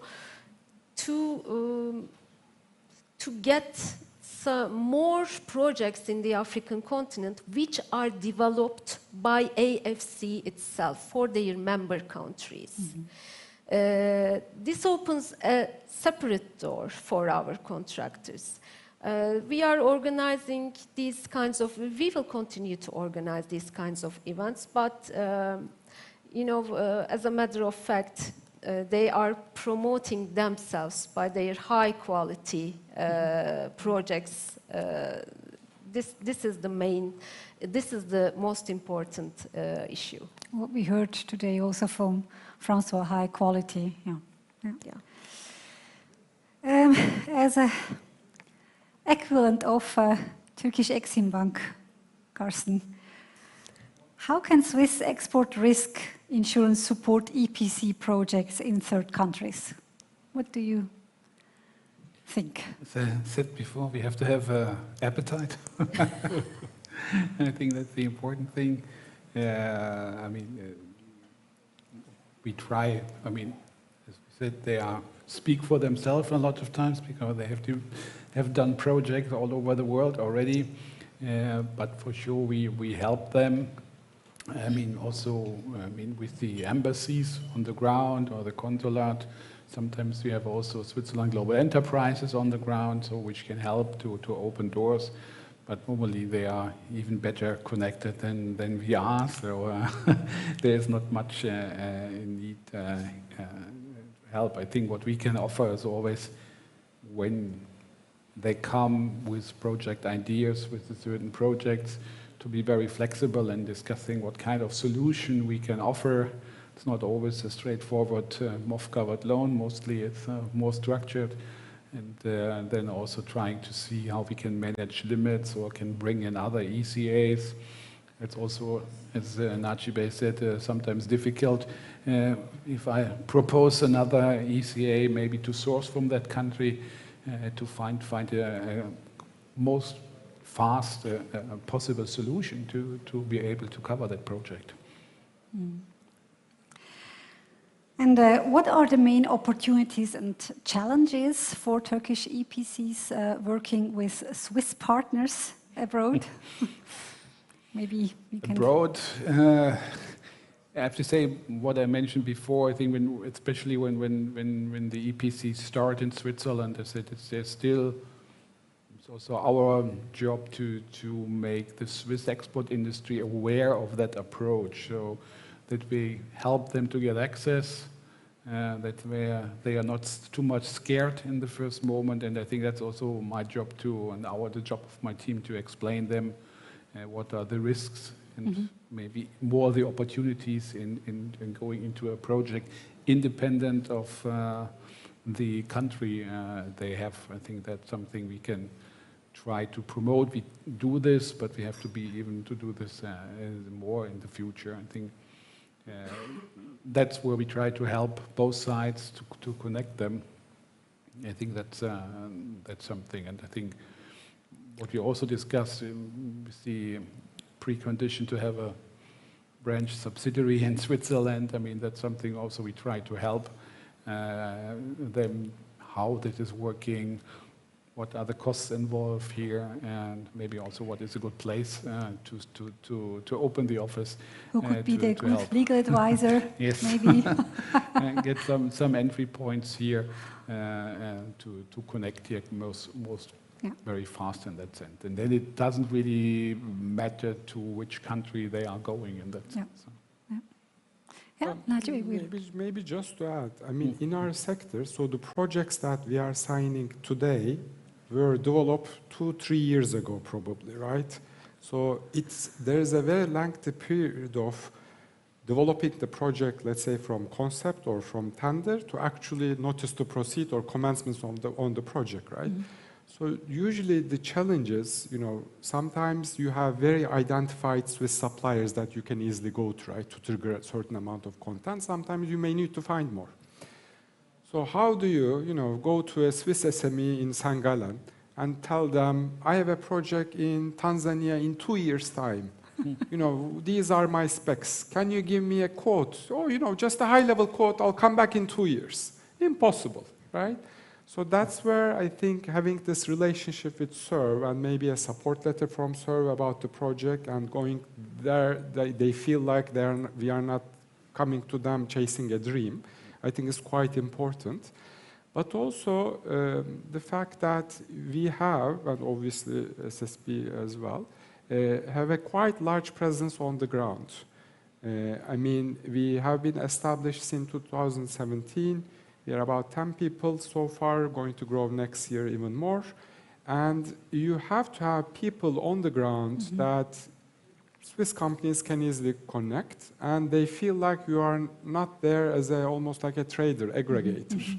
So I also see certain ECAs shifting their model to, you can procure from my country X percentage, but you don't need to be on the ground. Now, that may work for certain countries where there's a huge mass of exporters.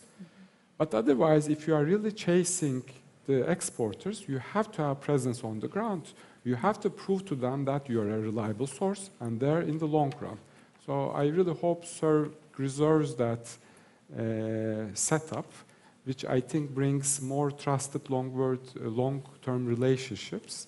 And I also see certain countries thinking to promote those models more than their maybe traditional just procure X amount on an Excel and I'll support you. Yeah, exactly. And I think there we see again the importance of SERV, even though I see in RGB you already have also adapted to our Swiss cultures, and you see how difficult it is to go somewhere in Switzerland, small cities, and to explain and to implement our thoughts and our views. Yes, François. So I completely agree with Naji, and we love the SERV model so much that when we started doing it, we have now become ambassadors of SERV. So when we go to our suppliers, you probably do the same. We promote the ECA financing, we promote how SERV works. So I think SERV has done such a great job in creating this structure that we have now become ourselves little ambassadors, representatives of SERV everywhere we go. And I think Carsten is being a bit humble here. But, great to hear. Great to hear. It's nice to hear for you, Carsten. Yeah. I don't know if you want to say something also to the MOU, Memorandum of Understanding, which was signed today, or if we shall now close the round and go to an end. But if you want to lose a few words. Yeah, I mean, we already mentioned that, I think. I mean, that's the idea to collaborate more extensively and especially work on the process for a reinsurance agreement. That's sometimes a little bit lengthy process. It takes a couple of months, but I think here the clear intention is to next year to finalize a reinsurance agreement in place, which makes it kind of an easy way to be able to, if we have in the structuring phase, to go to Exim or the other way around and see what capacity they have for a certain project. And then it's a kind of standardized process where how we approach each other to get some leeway on certain exposures we are looking for. And then I think it was now a good situation. We had the kind of an MOU a couple of years before COVID. Somehow we lost each other a little bit, I would say, to be honest. And now I think we will restart this collaboration and hopefully have a reinsurance agreement in place pretty soon. And create synergies, yes. Yeah. So before we turn to the audience, I would like to ask you, everybody again, or from everyone, to have a sentence to, what do you see the greatest opportunity for Swiss-Turkish collaboration in the EPC sector? Maybe we can start with François, and then one sentence from you before we then ask the audience if there are some questions. Yeah, so I think the biggest opportunities will probably be, as I mentioned, where Turkish EPCs would go and nobody else would go, and then with the support from the technology and the financing from Switzerland. That would be my... Thank you. I mean, I fully agree, maybe exactly. Like, I think you spoke for both of us, but maybe on a lighter tone, I had to think about what, in one sentence, how do I make it a You can also have So I more. came up with this, so hopefully I don't offend anyone. When Swiss precision meets Turkish improvisation, it's like a duet. One keeps the rhythm, the other brings the melody. Oh, so wow. that's how I see Wow, the, it's almost lyric. the synergy. Thank you, Najibe. So I completely agree with the Turkish EPC contractors, and we will continue staying beside them with all possible financial products that they may need. I see a complementarity between Swiss and Turkish companies in terms of innovation and execution, so there is a huge potential. Partnerships are important, and collaboration, of course, between both private sector and finance sector. Thank you, Hatice Hanım. Gabi? Nothing to add. Or it's difficult to add something, but from a content perspective, I see in particular some industries as key industries where I see the opportunities to come, in particular where we have a strong footprint in Switzerland. And this is, in the first place, power, railway, and water, wastewater. When it comes to renewable, we just discussed today that we did the first transaction in Switzerland. To be frank, I still miss the renewable footprint in Switzerland, but maybe this is also the opportunity to bring the Turkish know-how into Switzerland, and that this first transaction is, how to say, also the starting point of other renewable transactions to come. So all the parties in Switzerland are strongly supportive, and I'm convinced that also SURF will show the highest flexibility that they can, content-wise and financing terms-wise, to let other projects follow. Thank you, Gabi. Carsten, Yeah. do you have something to add? It's not really something new, but it's really to close the circle, what I said at the beginning. I think what Switzerland is missing is this entrepreneurship and those EPCs with these EPCs, and bringing that together with these technology provider, also renewable sector, and then going to Gabi also, we want to deploy those technologies somewhere outside Switzerland, and to have this transformation, energy transformation. I think it's a very good fit together, and I think we have to just roll it out in an even broader way. Thank you. Thank you very much for your concise and inspiring thought.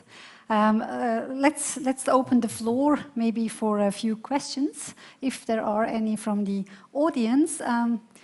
Please keep the questions concise and short, and maybe you can also tell us to whom you may or you would like to address the question. Well, thank you very much to this panel. It was very exciting to listen to you, I must say. I come from a tax background, and now my question goes in the direction of valuation, evaluation, and estimation of this project. I quickly tell you where I come from. Do you understand what I mean?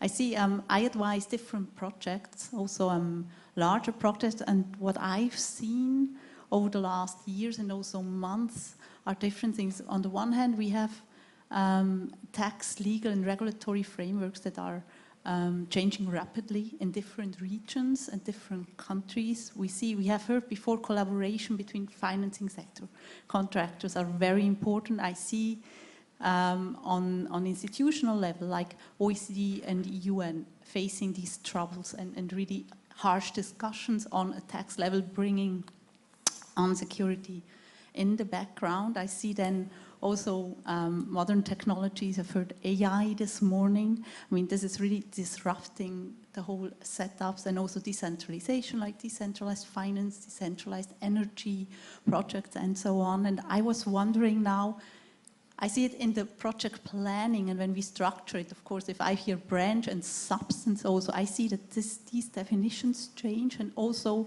our definition of long-term and short-term now with these, especially with robotics and AI coming into play. So I was wondering how you see it from a financing perspective and also from a contractor perspective. How does this influence it? Maybe, I don't know if you already feel this, if you see this as well, and how you factor this in, and how this may also, you know, change the way maybe we have to approach evaluation of long-term projects when there are so many variables that are uncertain and changing that rapidly. Oh God, I shocked the panel. I'm sorry, Ülke. I didn't mean to do that. Maybe it's a little bit a very difficult question, but to start from the most difficult side, in my view, the tax side, right? So the long-term versus short-term presence. So at least in our case, our anchor subsidiaries outside of Turkey are fully owned subsidiaries, right? But in the project countries, you may not want to establish a subsidiary because you don't know whether you will have another project in that country, right? Yeah. So you establish branches. But you are still paying taxes at those branches at the local level, at least we do. But in terms of, like historically, Turkish EPCs had the Turkey, Netherlands, Dubai model, frankly, to optimize everything. Now with Pillar 2 coming up, albeit who knows, this Dubai model is no longer as attractive, and it's already increasing there. So the strategy is usually to consolidate in jurisdictions where actually you get a benefit, but still competitive tax rates, which Switzerland clearly offers that, as well as Turkey. So we sort of try to optimize that, but we are, I think, shifting to more competitive jurisdictions under the Pillar 2 world. In terms of our overall structuring. In the AI and sort of the new technologies that are coming up, at least in our sector, it's both a benefit and a challenge. Meaning the benefit being obviously everything moving much faster, much optimized. We use AI in our back office operations mostly, to be honest, optimizing our accounting systems and some internal processes. But on the bigger picture, the boom that's happening in the US especially on data centers and cloud-driven infrastructure needs is, in our case, all the major OEMs are selling to the US because they can sell their goods at any price there. So actually we are in a very unique time period where we have to chase the original equipment manufacturers to convince them to ship their projects for our projects in this side of the pond rather than on the other side. So we are seeing a lot of price pressure from the OEMs. So maybe that's the impact I see. So in other words, in our operations, we try to optimize it. Probably we have a long way to go. I mean, I would have loved to say in all our processes we use AI very smoothly. We do not currently. Back office we have, I think we are. But I think the impact it's having on the global energy markets is unprecedented. The demand surge you are seeing of energy consumption in the US and probably will trickle down to some other jurisdictions as well, is causing effects on our side of business and all the way in projects in Africa, where you cannot sometimes find a turbine to build, right? So maybe that's how I answer that. Thank you, Marjorie. Maybe I can contribute to the part of short-term, long-term, and like the discussions among the OECD or these kinds of unions. Yes, previously we have a strict what is short-term idea and what is long-term, right? However, after the COVID pandemic, the terms, the maturities of the projects is getting longer and longer. It started with green projects, 15 years, 18 years, now we see 22 years. And now we are discussing social infrastructure projects, not green ones, whether for these kinds of projects we can extend the maturities within OECD as well.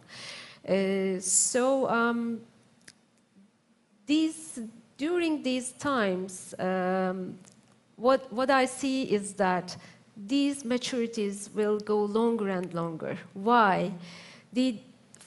For some regions of the earth, for some continents, some countries, they need these developmental infrastructure and superstructure projects.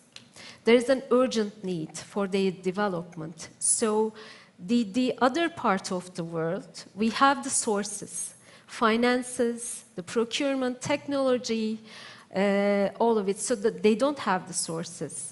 And we are supporting their development. So there is a high, I see a high mission in this business, actually. So if the host countries, which they need development, needs longer maturities, yes, it can be done.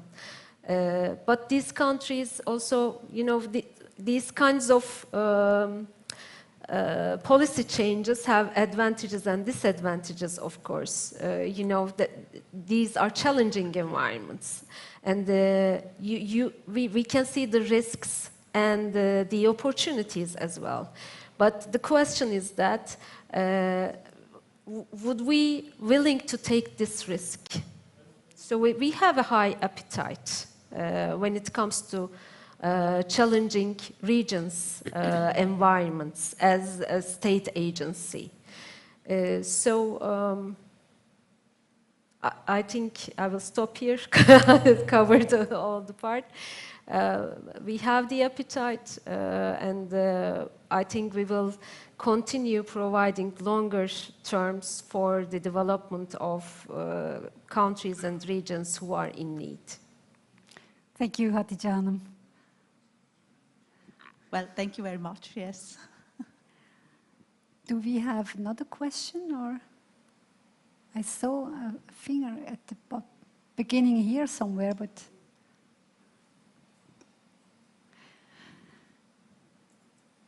If not, we don't have to extend it more. We had lots of very valuable insights today, and I thank you very much for this very interesting panel and that you shared your views and your experience with us and the audience. And I hope we will see more synergies, collaboration, and have more success in third-party countries, and be again here to discuss then what in the meantime has developed. Thank you so much. Thank you. Thank you. Thank you.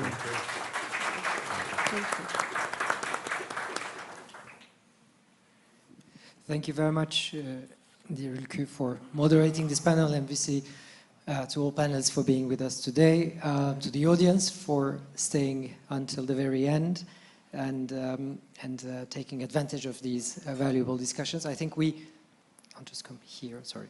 I think we had a pretty long but productive day with valuable sessions, the attendance of the ministers, the signature of this MOU, which is a great achievement, giving positive signs in terms of bilateral cooperation in third countries. I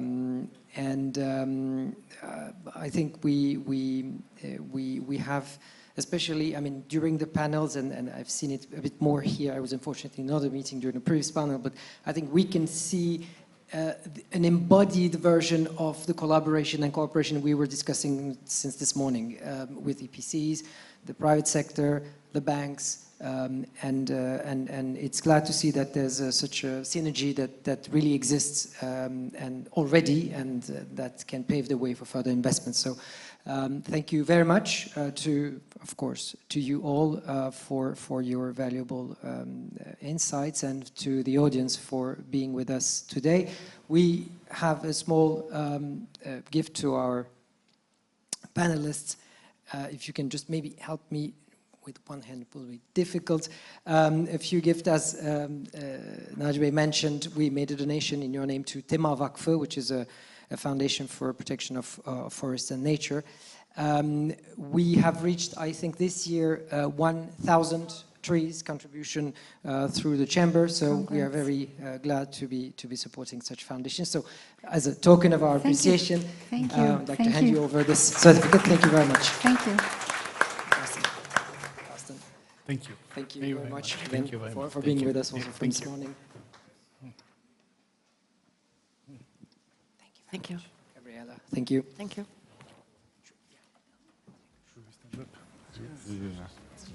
Çok teşekkürler. 5 proje 5 ağaç.